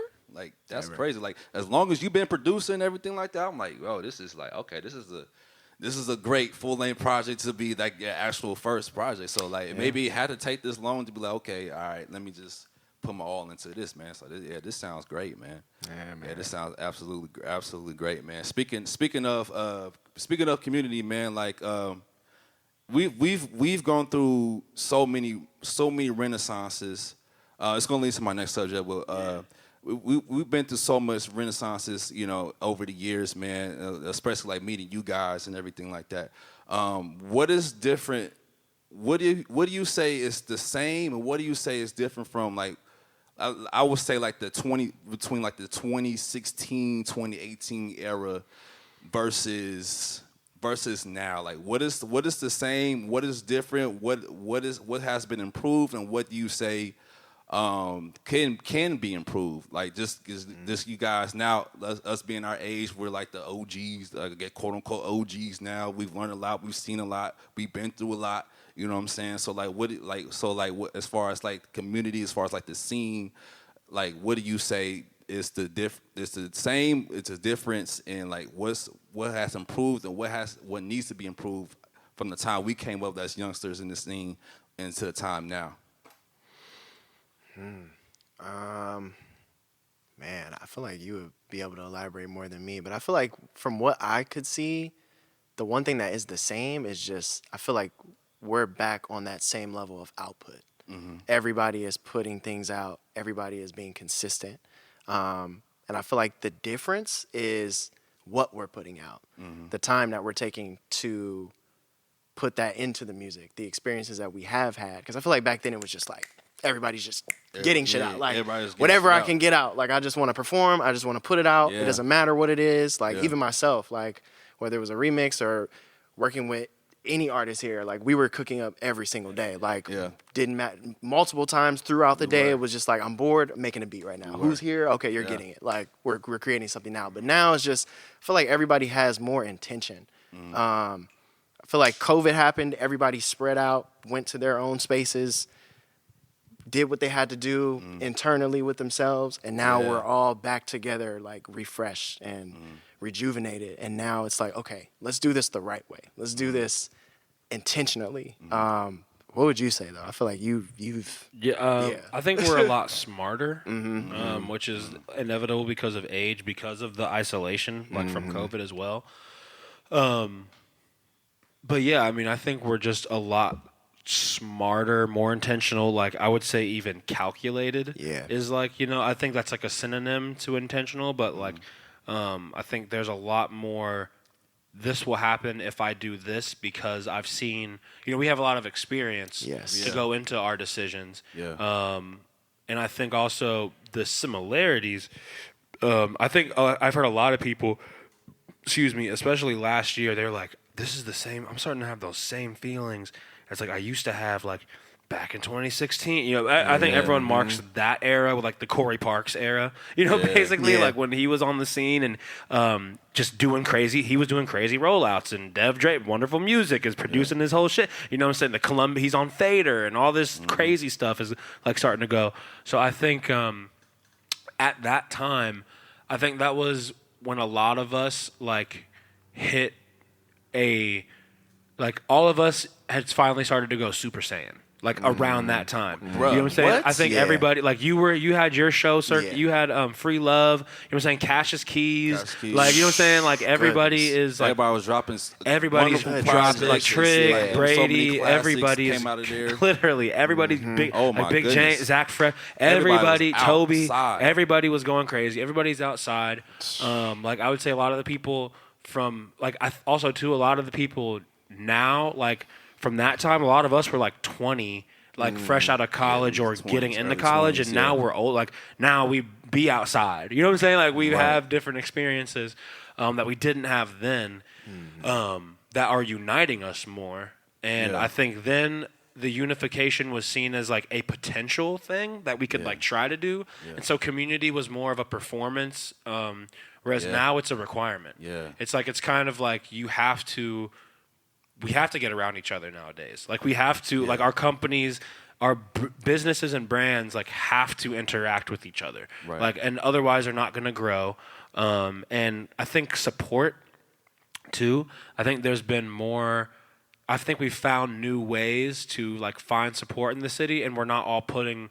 Like back then, it felt like we all had to be at each other's show. Like I have to be there because I need Yeah. this person to come to my show. I need to come. I have to be here because I think there was less choice. I feel like Right. people didn't feel like there's a lot of pressure to like be the scene. I think was much more that phrase. I think that was way more powerful back then than it Yeah. is now. Like I don't think now because you could say the scene, but even now it's like There's so many there's so scenes much within scene. scenes. Yeah, that's what I was Yeah. saying. Like You know I what I'm think with the DJ circuit, you know what I'm Yeah. saying? Like Yeah, I think that's that how- yeah. has completely changed. I think with one, Cam's been going crazy these last 2 years, so like that. But also like shout out Sonic and Yes. Cicele, Shout out to the DJ Shout out scene, Mid yo. shout out Section. Burn. You know what I'm saying? Like Orange Soda was like Soda. a new thing We was back there at then. the- we was Now there at the first it's one. you know what I'm saying? Yeah, So yeah. it's like Hips is like a big. I think it's one of those things where.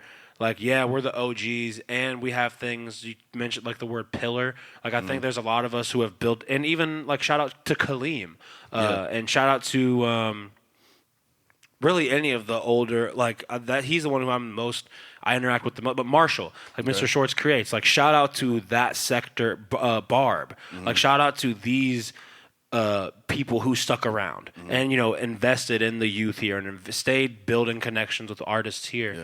Like, because that's what's different is we're older and also we're all still excited. Like COVID was like I feel like a lot of us now are finally catching the steam back that we had before because everyone was getting ready to like I'm pretty sure you were working on an album that I had like an album or two ready to go. I know Keys, he had an album ready to go. Brady had music everybody that I talked to had music ready to go right before shit started closing down. And so now I think everyone's starting to like get back in that same place of like I'm really feeling it again. And that's why you like this month alone like we've seen, Chris dropped an album, Tobilla dropped an album, I'm dropping. Like, there's a couple artists who I know who are, like, they are dropping, like, potentially major, like, projects. So it's just, like, it's exciting.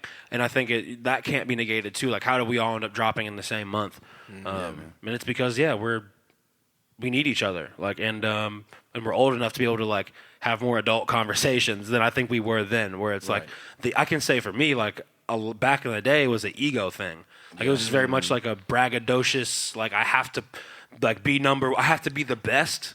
And I think a lot of us had that mentality where it's like I have to be the best. And none of us knew what that mean. And now we're like, there is no such thing as the best, but I know what my best is. And I need to go for that like every chance I have. Yeah, man. It's actually, you know, it's actually beautiful to see, man. I think like you said, I think like pointing out like back then, bro, like it was like a lot of, and I see it now, a lot of people was putting out such classic music. It was just the energy was just like, yo, this is like we are outside, we artists, you know what I'm saying? Like we need to be outside, we supporting each other. But I think that also I would say the difference is like the level of maturity.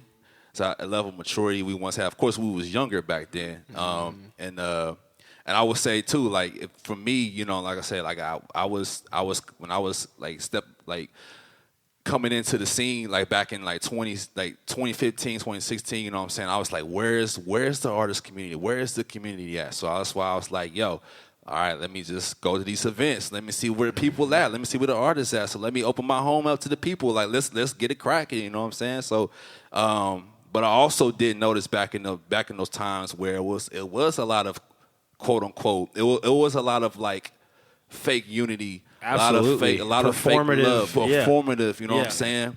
And so, from my perspective, I became one of the top people, doing, you know what I'm saying? Just like you know what I'm saying? So I was just like going crazy, but also it's like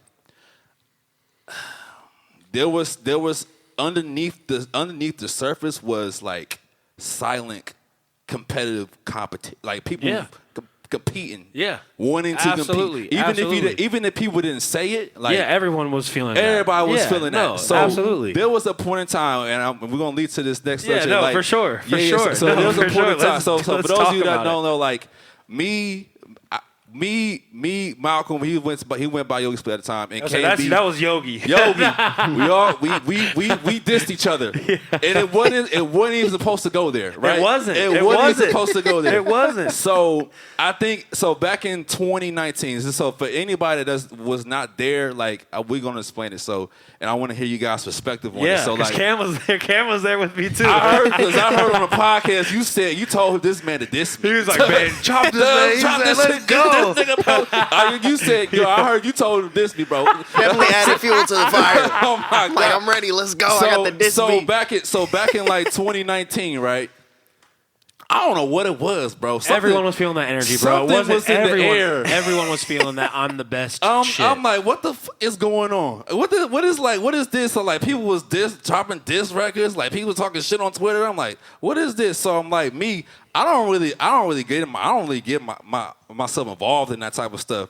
So I was just like, but then at the same time I was thinking like, man, niggas act like I ain't me, bro. I felt like I was getting slighted a little bit. Yeah. You know what I'm saying? Like, and for me, I respect people's artistry. I respect people what they do. Like, I'm always gonna be that type of person. Like, I'm giving everybody their props. You know what I'm saying? But I felt like people wouldn't give me my props how I thought I should. And that's also one of the things that I've been working on. It's like I don't like not giving a fuck who gives it to you. If somebody gives you the props, cool. But as long as I give myself and know how I function and how I operate, that's all that matters. Mm-hmm. But at that time, I'm like, I'm looking at myself. I'm my shit. I'm the shit. Nigga. I'm like, hold on. I'm like, hold you're on for a playing second. all the shows. You're a multifaceted musician. Absolutely. That's what I'm saying. Like, shit. hold on. I'm like, hold on.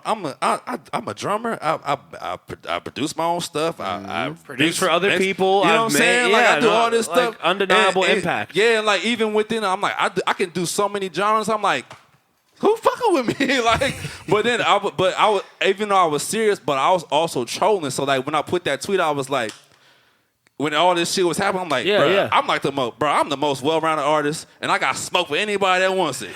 I got so I was like, so once I tweeted, I was like, fuck it. Let's see. I don't know shit. But then the only person that tweeted back was this man. Mm-hmm. He was like, I got smoke for you. I'm like looking around, I'm like, okay, shit, cool. Yeah. All right, cool. So we all got a DM. I think Elijah Banks was in the DM. Yeah. And we was just kind of going through like different things, like how can we go about this and everything. Like we was dropping ideas. Yes. And so I know at the time I was dropping a single. I was like, all right, cool. I'm about to drop a single. Let's hold off on this. Let's get back to it. Well, and hold up because also what we were going to do was not, first of all, it was never supposed to end up in diss tracks. Never. Yeah. And honestly, I think if we had just kept it to just you and me, because I'm pretty sure like Trig was like Elijah didn't even originally include himself. Like Trig was like, Elijah Banks should be in there too, which I'm like, he's a good ass musician too. Fuck it. Right. But like in my head, I was like, bro, because one, I felt the same. Everyone was on that energy. Yeah. Everyone was on some at that time. And I was like, and I respect that so much. I'm like, and you being the only one that said, you was the only one that said anything. Well, because on the flip side, for your exact, I'm like, I felt like there's people who were undeniably better rappers. You know, I felt like there's people who were better singers. But I was like, Bro, I feel like I feel like if there's anything that I can hold a candle to people on, it's diversity, and it's on being able to do anything on a beat or do any song. So when I saw that, I was like, this is kind of what I'm looking for, is someone to be able to be like. And also, I'm like, well, Greg's a musician, so when we should do like a couple different songs, like studio songs. Yeah. You got to produce some music. You have to do a song produced by someone else. Right. And then we're going to do a live show. Right. And we're going to perform all the songs. And then we're going to let the audience decide. And in the meantime, we're going to shoot content of us making these songs for this quote unquote battle. Yeah. And it's a celebration of the scene because then everyone will decide. And it's like your live performance and like it's would probably crush me and Elijah's. You know what I'm saying? Like Elijah's mixes at the time were probably a bit like his mixes were crazy. Yeah, so it's like in my, so I'm just like, this would have challenged me. Yeah, and I feel like I was looking for a creative challenge at that time. Yeah. I was just, I don't know, I was just going through life. It was just like a lot is happening right now. I just needed a creative energy, a challenge, and everything like that. So, and that's why I was saying like this whole offering, because like these are ideas. Like let's build on that. Let's take some time and build on that. So I don't know what happened between I know shortly after that. Because I heard you say on the podcast, like, I guess niggas was talking shit. I kind of just left it alone. Yeah, you didn't. It wasn't your fault. Yeah. I can say that for a fact. Yeah. You weren't talking shit to me. Because we already knew we already had been around each other. You know what I'm saying? Yeah, there was I already fuck with you. respected. Exactly. Yeah. I'm like, if I see you out, I'm gonna dap you. We gonna do the how you been. Like all I want to know. And I listened to your music. Like that's the only reason I responded was because I respected you as a musician. Appreciate it. But yeah, I mean specifically, I know D Millie was egging me on. You know what I'm saying? Really? Like he was like talking shit. Like you ain't got it. You ain't got no smoke. And I'm like, bro, you don't know who you're talking to. Like you don't know like my studio. Like I got songs ready to fucking go. Yeah. So like I dropped, I think like that next day, if I'm not mistaken, because niggas kept like literally like people were talking, and I was just like, bro, I'm gonna put out this project, and it's gonna be 4 or 5 songs, all completely different vibes. I'm pretty sure I produced like all of them, or like 3 out of the 5 of the songs. And I produced all of them, and I'm like, what's up? You know what I'm saying? Like, niggas is talking shit. Like, what's up now? Here's this project, all different vibes. I don't even have a project to drop. That wasn't even me working on a project. This is just me off the cuff. You know what I'm saying? I'm just feeling myself. And I can't remember. I don't know. I feel like somehow I don't remember if you responded or if you got roped into it somehow, or people like, so this what happened. So this what happened, and shortly after that, so like there was you can talk about this too. Y'all dropped a diss track. Yes, y'all dropped a diss track, and I didn't hear the diss track. Mind you, I'm not paying attention to nothing. I heard the project.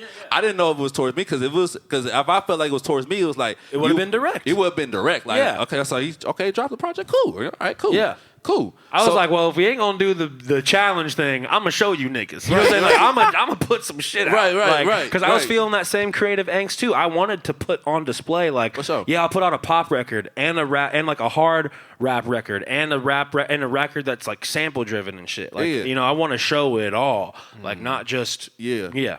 So Cam, why you tell this man to diss me, man? Hey, I am a full supporter in Malcolm talking. I got jumped. I ain't gonna hold you. I got jumped.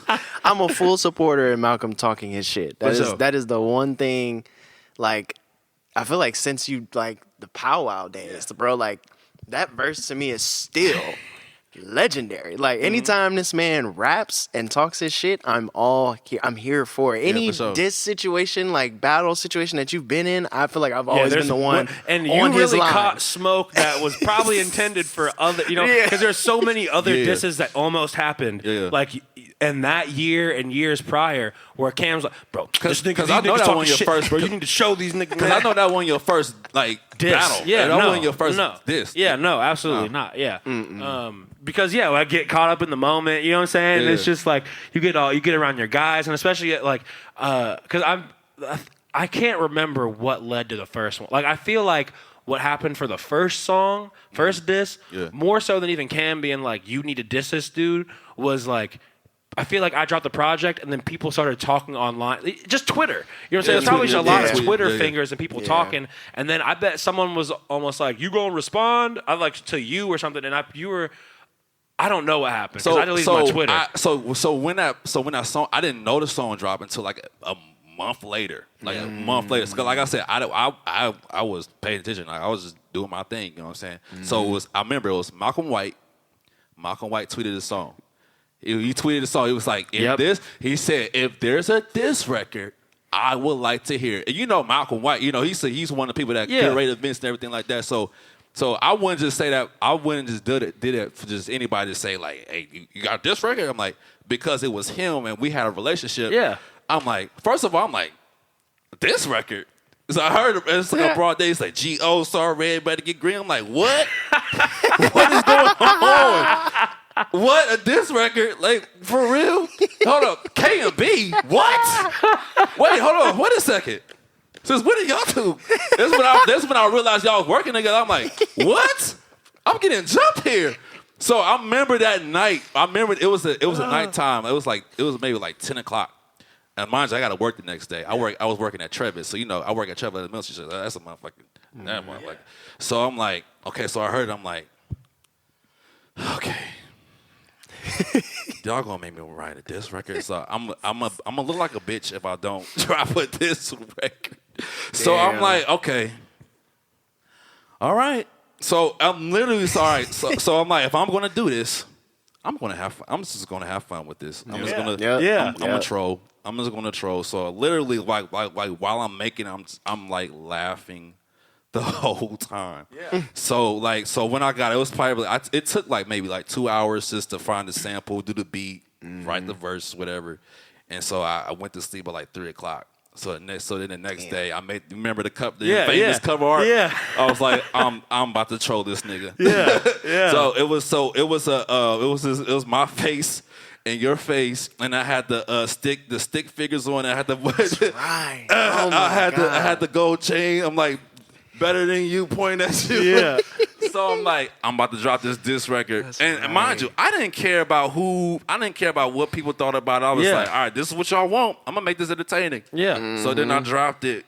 And then, you know, it did what it did. And so this is kind of like, and this is like, and you kind of spoken this to like community and people that like you've known. I'm like, oh, it makes sense because like, they already built a relationship with Yogi already, so I'm like the enemy. Like I'm like okay, so all right, cool. So I dropped it. It was 50-50. Then like I went on Malcolm's To the Drummers Beat podcast because they asked me about this record and everything because it came out of nowhere because it was like we literally shut down Columbus Twitter. We literally shut down Columbus Twitter. That was like my viral Columbus moment. Yes, bro. You was trending, bro. I'm like, bro, this is crazy. It was crazy, bro. It was crazy. I'm looking at Twitter. I'm like, yo, this is wild. It's crazy. Y'all is acting up. And it was crazy too because it was like it wasn't even like it wasn't. The point of the whole thing wasn't about who's the best rapper. Right. It wasn't about that. It wasn't. Like it was never supposed to be about that. Because I remember that day so much because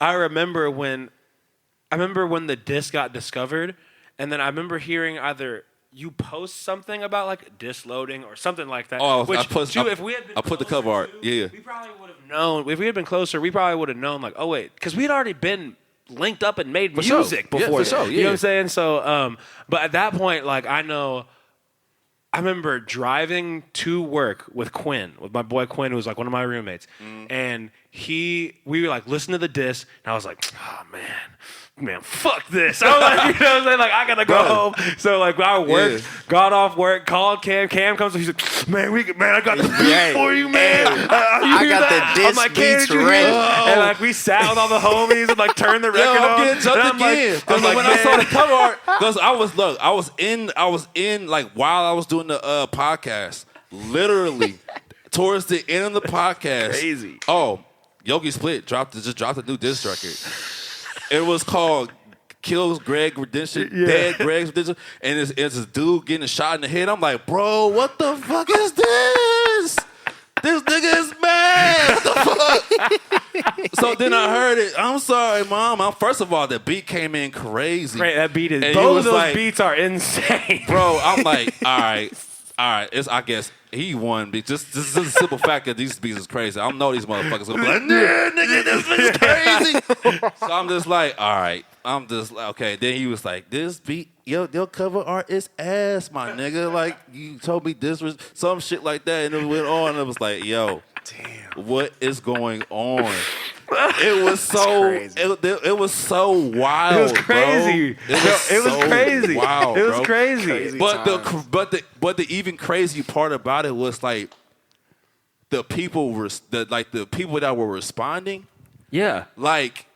Yeah, no, bro. But I had people responding to people who knew me for years that that had not responded to my music, bro. Like, and until now, it's like, wait a minute, why is my first viral moment this stupid beef? That's not even a beef. First of all, because neither of us are on the beat like, I'm gonna beat you up or you were a bitch. Like, you know, it's nothing. Yeah. It's just like words, just like. And also, too, it wasn't even supposed to be, like, we're on there talking about being engineers and shit. Right. You know what I'm saying? Like, it wasn't even like, my mix is better than your mix. Like, shit like that. Right. Which is fun, which is just, one, funny as hell. But in the moment, like, I remember I had a similar moment with that as I did with, like, White Hirachis, where it was just like, bro, this is not the kind of publicity that I feel like my music deserves. You know what I'm saying? I feel like this is just, like, I'm doing this because I'm passionate about art, and honestly, right now, once again, y'all hyped me up into getting, you know what I mean, dissing this nigga. Like, me and Greg have no issue. We got no issue. But people turning this, and like, I was very much more obsessed with the optics than I was with the relationship. So it's like, really, I should have picked up a phone call, you know what I'm saying, and been like, yo, Greg, like, shit's cool, like, but you know what I'm saying? Like, we let's refocus on the event. I called you the next day. I'm like, all right, we'll be doing, bro. Yeah, and you know what's funny, bro? So many people called me. Like, after so many artists called me or texted me after that and was like, hey, bro, like, just so you know, if we entertain this like whole dissing energy, like, none of it is for you. Like, Nick, like, you saved probably a lot of people from like catching more heat, because it was like a lot of people called me like, oh damn, like, I know you're kind of like the sing rappy guy and like you do rap, but yeah, we're not trying to fuck with you. And I'm like, cool. Like, cause I'm trying to be Mr. Community. Yeah. Like, and that's the thing, bro. I'm like, yo, some of the people that was actually talking shit, I'm like, bro, I just mixed your record. Bro, I just dapped you up yesterday. Yeah. Bro, I invited you to my house and like you talking all this crazy shit. Crazy. And it's like, it makes me realize like, yo, y'all niggas don't really fuck with me like that for real. Like y'all say y'all do. Yeah. You know what I'm saying? Like maybe it was just like, oh, we couldn't wait till the day like somebody like knock Greg off his waiting man over. Waiting on him like, okay, bet. That's how y'all feel? Yeah. Okay. What I'm gonna do is I'm gonna step away from all y'all niggas. Yeah. Right? I mean, because bro, you were the anthem dude. Yeah. You literally like we was making posse cuts, bro. Like that was the first thing I always said. I'm like, bro, we need more remixes, we need more group records. And I swear it was like every time you made a posse cut, it was a big fucking deal. Like you know, and they were the songs that people played at functions that everybody knew like represented our scene. You're producing these records, you're collabing with like groups of people. It's like that's the reason why when you said I took it fucking seriously. So it's like, no, this is somebody who not only says because plenty of people say they're the fucking best. For sure. But there's not a lot of people who put in the work to be like, nah, you really are one of like the most dynamic artists, and it would make us both look good if we just we're next to each other, like sharing our shit. It's not about like, oh, I'm the fucking best rapper. Because even in my opinion at that time, I wasn't. There's niggas who could out-rap me and diss the fuck out of me. Yeah. And it's like, so it wasn't ever about, because I'm from the burbs. Like, you know what I'm saying? I'm not like, I've never been the hard, like, guy. Like, that's the thing too why Cam loves, because we had a couple songs like Warface. Like I remember that song on SoundCloud and like where he's like, nah bro, like you need to shift your delivery. Like Cam was the first person to tell me like shift your delivery like this, do it like this. That's awesome. Because that's gonna make your voice like come through and cut on the beat in a different way. Awesome. And like that's something that it's really a lot of things that people know me for now is like giving that advice. But that's probably why even those kinds of records existed in the more braggadocious, ego-driven like rap delivery and bars existed, because my boy's like, dude, you sound good. do that shit. And so for that whole situation, it's crazy. It's honestly one of the things that made me want to get off Twitter, because it was just like I'm getting so wrapped up into bullshit. You know what I'm saying? Just everyone's thoughts that don't matter. And then the people who are supposed to be in my community and say, like, that's what I learned too. Like, y'all aren't my friends either. Right. Because, like, you know what I mean? Y'all are here. There's someone y'all work with who y'all are turning on this nigga. You know what I'm saying? I'm hearing from other people. Same thing. Like, you know what's going on. Like, but y'all don't come out to my shows. Right. You know what I'm saying? Y'all don't repost my shit on SoundCloud when it comes out. You aren't sharing my links. So how is it that when I'm, like, I'm attacking another member of our community, that's when I get the most fucking engagement? Like, that's ridiculous. Like, that I would and I decided after that, like, I'm never going to do that shit again. Like, because it's just, it's counterintuitive to the mission. Like, it is unfortunate that really we included anybody except us two from the beginning. If we would have, like, taken it off Twitter immediately got on the phone, like, yo, this is what we're doing, bro, we would have probably changed. We could, honestly, we should still do it. We could have started a series. A series. Yeah, like, where it's like, yo, we're gonna produce people. And they're gonna go up against it. Like, that was basically gonna be like Versus, but even a more complicated version of Versus, where we're making stuff for the Versus. It's a whole new concept that still hasn't really been. We should honestly do it. Like, because it's like that's what it was. We were just two guys who loved this shit. Both felt like we were not respected, you know, by our peers and by the people who we were contributing, like, our time to, and it ended up just with us basically kind of being pushed into the corner.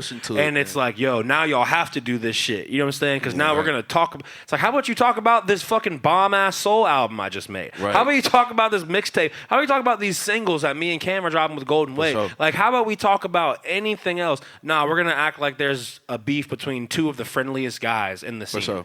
Like, two of the friendliest guys. Three, if you include Cam. You know what I'm saying? Like, three of the friendliest guys in the scene beefing with each other, neither of which are like, I'm gonna kill you. You know, it's more just like, oh, I'm the best music maker. You know what I'm saying? Like, watch this. Watch this. Watch like, this stuff. And even now, it'd be sick to, like, do some sort of, if we can dig up the tweets or something, like, do some old flip of that for, like, a flyer. And, like, to run that same concept again. Now we could do the production on a whole new level. Like, that was, like, bro, even though that crazy moment. Even though that was so crazy, but that was a legendary moment. Absolutely. That was anybody that was there. Like, y'all know. Like, y'all brought me right back. That context is crazy. I never heard that context before. That's crazy. I just made the beat. I was just ready. I was just ready for the beat.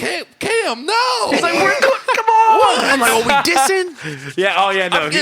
I'm telling you, there were so many times, not so many times, but there were a small handful of times where people were like jabbing at me, or because you know how it was mad passive aggressive back then. Yeah, mad passive. I feel like it's like not like that now because we're adults, because we're white. It's like bury the hatchet, and then it's like there isn't even a hatchet to bury. Like we're just like everyone's just making up things in their head.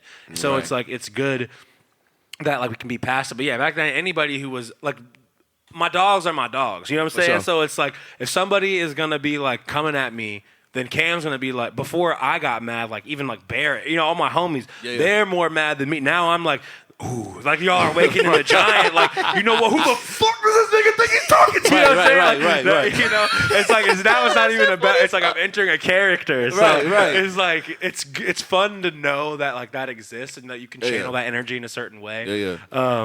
But yeah, that wasn't absolutely anybody who was there for that. It was a crazy moment. It was a crazy moment, man. But like I said, bro, you know, like what you said, like.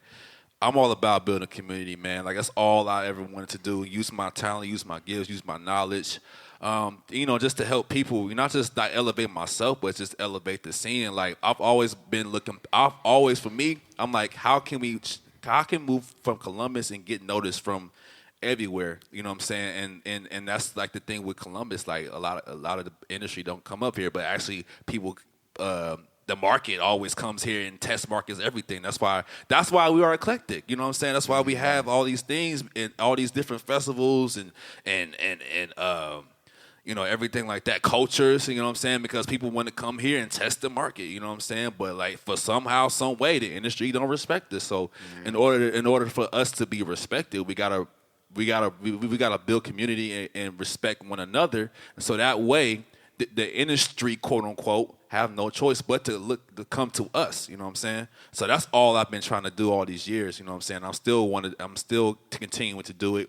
You know, even in my own way. I know you guys are continuing to do it. You know what I'm saying? That's why I want to talk to you guys, because you guys are one of the few people that actually are doing something, that actually, you know, putting pedal to the metal, showing people how to do rollouts, showing people how artists and producers work together, and just being true musicians, and just doing for the love, man. And again, this was great, man. I appreciate y'all, you know, doing this podcast with me. Like I said, this is for us. This is for the artists. This is for the people that we can actually have a talk and you know and gain different perspectives and hear different perspectives. So that's why I'm doing the podcast. So yeah, thank you for like I said, for having it. As soon as you we've talked about this. I feel like it's been a month, maybe even a year since you're like, hey man, I'm doing this podcast. I would love to have you on. I'm like, hey man, I feel like it was even last year. I'm like, yeah, me and Cam are getting ready to drop our album. Like, you know, but now, so the timing of it actually being the week of, I think it's a sign that it was meant to happen. For sure. The fact that we can have this conversation about so many things is just a testament to everything that you could say about us is also true about you. So it's like you are an active member of the community. You are someone who is poured into. It's like you have influence that nobody will ever know about, because it's like it hasn't all been chronicled. Like, you know, it's not all on video, and because some people don't even know to give the credit. You know what I'm saying? Some people don't even know. It's like, to each their own, you know, some people don't get it, but it's like the real knows. And so it was like great to be in a room with someone who has taken on that same mission. I kind of look at us as like we're like the Hidden Leaf Village. Like we're like we're like in that Naruto arc of it. You know, there was the first people and they built the village and shit. And now we're taking it to the next level. Like we're putting it on the map.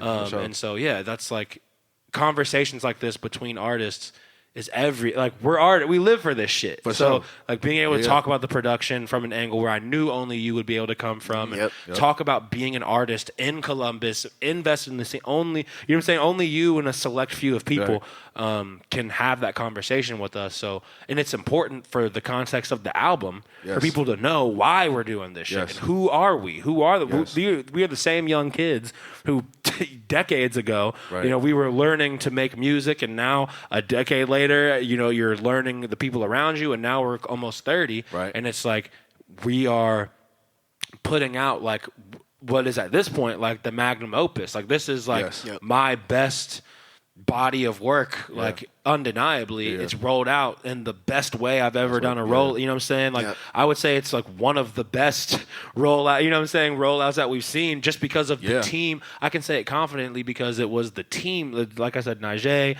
Malik, Rich, Imani, like with back and forth, and how that song played a big role, and like people being aware of my music and stuff, like everything. Spiffy with his style of shoots, Beth helping me print the lyric books and all this stuff, Starstruck having the space and like hosting the show there. Like these are all things that are small. Keisha being on the album, all the features on the song. So it's just like everything is separate, but it adds up into this thing where it's like first TED TV interview yesterday. Now we're here with you, like the first sit down with you. So it's just like it's so special, man. I'm so thankful so much for you and for this.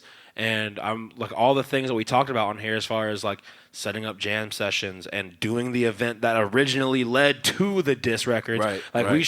We have to do that because that was the original idea behind it. And so it's so much love, bro. And let's keep the ball rolling off cam. Yeah, sure, man. Much love to y'all, man. Y'all keep doing y'all's thing, man. Y'all showing people how to do it, man. And that's what it's about, man. As long as we keep showing people how to do it, man, we're just going to keep this thing rolling, keep this thing growing, and like Lord knows how, you know, what's going to come out of this. So just let's all keep doing what we're doing. Any last words? Any last words you want to say, Cam or Malcolm? You know, before we roll out of here. Higher self, yo. Like that's the main thing. And honestly, to piggyback off of what you said, just continuing to create, you know, whatever it is that you feel like you have an idea that you want to do, like it's just about executing it, you know, like that's the point that we're at. Is like everything that we said we wanted to do. Now it's like we're doing it. Like so, it's just about output, man. And like you said, hopefully this is the representation for that and can inspire a lot of people. Cause it's everything that we wanted to do. So Definitely. It's an honor to be here, bro. Yeah. Definitely. Stream Higher Self. Yes, subscribe to the what is it? The Greg Owens podcast. Greg Owens podcast. Yeah, subscribe to the Greg Owens podcast. Please do. And stay tuned for follow us all on social media. Make sure you come to the live show. Watch Greg rip it on the drums and watch him go sing. Come to KMB's events. Watch him DJ. No, I've talked to all the DJ. Everybody knows nobody does it like him. It's unique. Wherever he's at, go to one of those and catch one of those sets. And wherever I'm at, I might have music out besides Higher Self. We got my production work and live shows too, but stream Higher Self and then get back in contact with us. So, thank you again for having us. For sure, man. This is the Greg Owens podcast, man. Appreciate Malcolm Westmoor and KMB for joining me, man. Until next time, peace. Yeah, peace to the gods, praise to Allah, that's how high priest talk. Wrapped in the turban, swinging my tassel when a high priest walk. You can get blissed if you just listen to the high priest. Just to the bitch and just listen to the peace to the gods, praise to Allah, that's how high priest talk. Wrapped in the turban, swinging my tassel when a high priest walk. You can get blissed if you just listen to the high priest. Just to the bitch so you can listen to the high priest. I'm so ancient, I don't even know how far it go back. Reshape the picture, I ain't even have to take a hold. Reshape the picture, cause like you, I wasn't taught to know that. Native Americans and Arabs are my enemies. And everything that gets done, I do indigenously. How long have you been here? I descended from the 7 seas. Body illuminated, I carry a flag of the G. Surrounded by shamans, we got unlimited remedies. Babylon falling, it's more appalling. They still catching the vote. Niggas ain't hear me when I say Esau, really I hold on a rope. Get in here to me, you ain't about that lifestyle you broke. Could not be saved, but I've been saved master if I came here on a boat. Peace to the gods, praise to Allah, that's how high priest talk. Wrapped in the turban, swinging my tassel when a high priest walk. You can get blissed if you just listen to the high priest. Just to the bitch and just listen to the peace to the gods, praise to Allah, that's how high priest talk. Wrapped in the turban, swinging my tassel when a high priest walk. You can get blissed if you just listen to the high priest. Just to the bitch so you can listen to the high priest. Like it's a lot, think about all the things that I got. Gotta play that role, you want that spot. Liberty, unity, all that we got. We came in from an alter angle, code instead of juggernauts. Metronome ticking while that grains of sand inside of the hourglass. Your ears, close your mouth when a high priest talk. Shackle stones, goggles on when a high priest talk. They talk, I know they know. They spirit energy, that's my purpose. I'm just trying to spit this shackle stone in this dude. I didn't open up a portal, who wanna come through with it? It's just truth, don't be scared. Like that public programming, propaganda just fair. Just a system, fuck them bitches till they sit me in a chair, yikes. Peace to the gods, praise to Allah, that's how high priest talk. Wrapped in the turban, swinging my tassel when a high priest walk. You can get blissed if you just listen to the high priest. Just to the bitch and just listen to the peace to the gods, praise to Allah, that's how high priest talk. Wrapped in the turban, swinging my tassel when a high priest walk. You can get blissed if you just listen to the high priest. Just to the bitch so you can listen to the high priest. Hebrews don't have birthdays, I don't buy children Christmas gifts. Spirit means breath when I say I'm on a spiritual shift. A lot sat on top of the Kaaba, a lot's from the pyramids. Know what to do with the Bible and superstition. From a grand order, not a 501c3 religion. God conscious, having human experience to live in. Quiet playing organs, don't know they organs get no healing. In my nation, it's illegal to praise or crack a Jesus. Built the thesis from these fractured pieces, now I'm highly priesting. She ain't know how to milk them titties, so I started teaching. She ain't know how to talk to the judge, then he beat him. Student always pop up when the teacher starts teaching. Give them knowledge, give them light. Then he'll turn it to a beacon. If she know the frequencies, then I hope her mind freaking. I've been here 40,000 years around the pig, I'm high chiefin'. Told my mother and my father, fuck them cracker ass prescriptions. Peace to the gods, praise to Allah, that's how high priest talk. Wrapped in the turban, swinging my tassel when a high priest walk. You can get blissed if you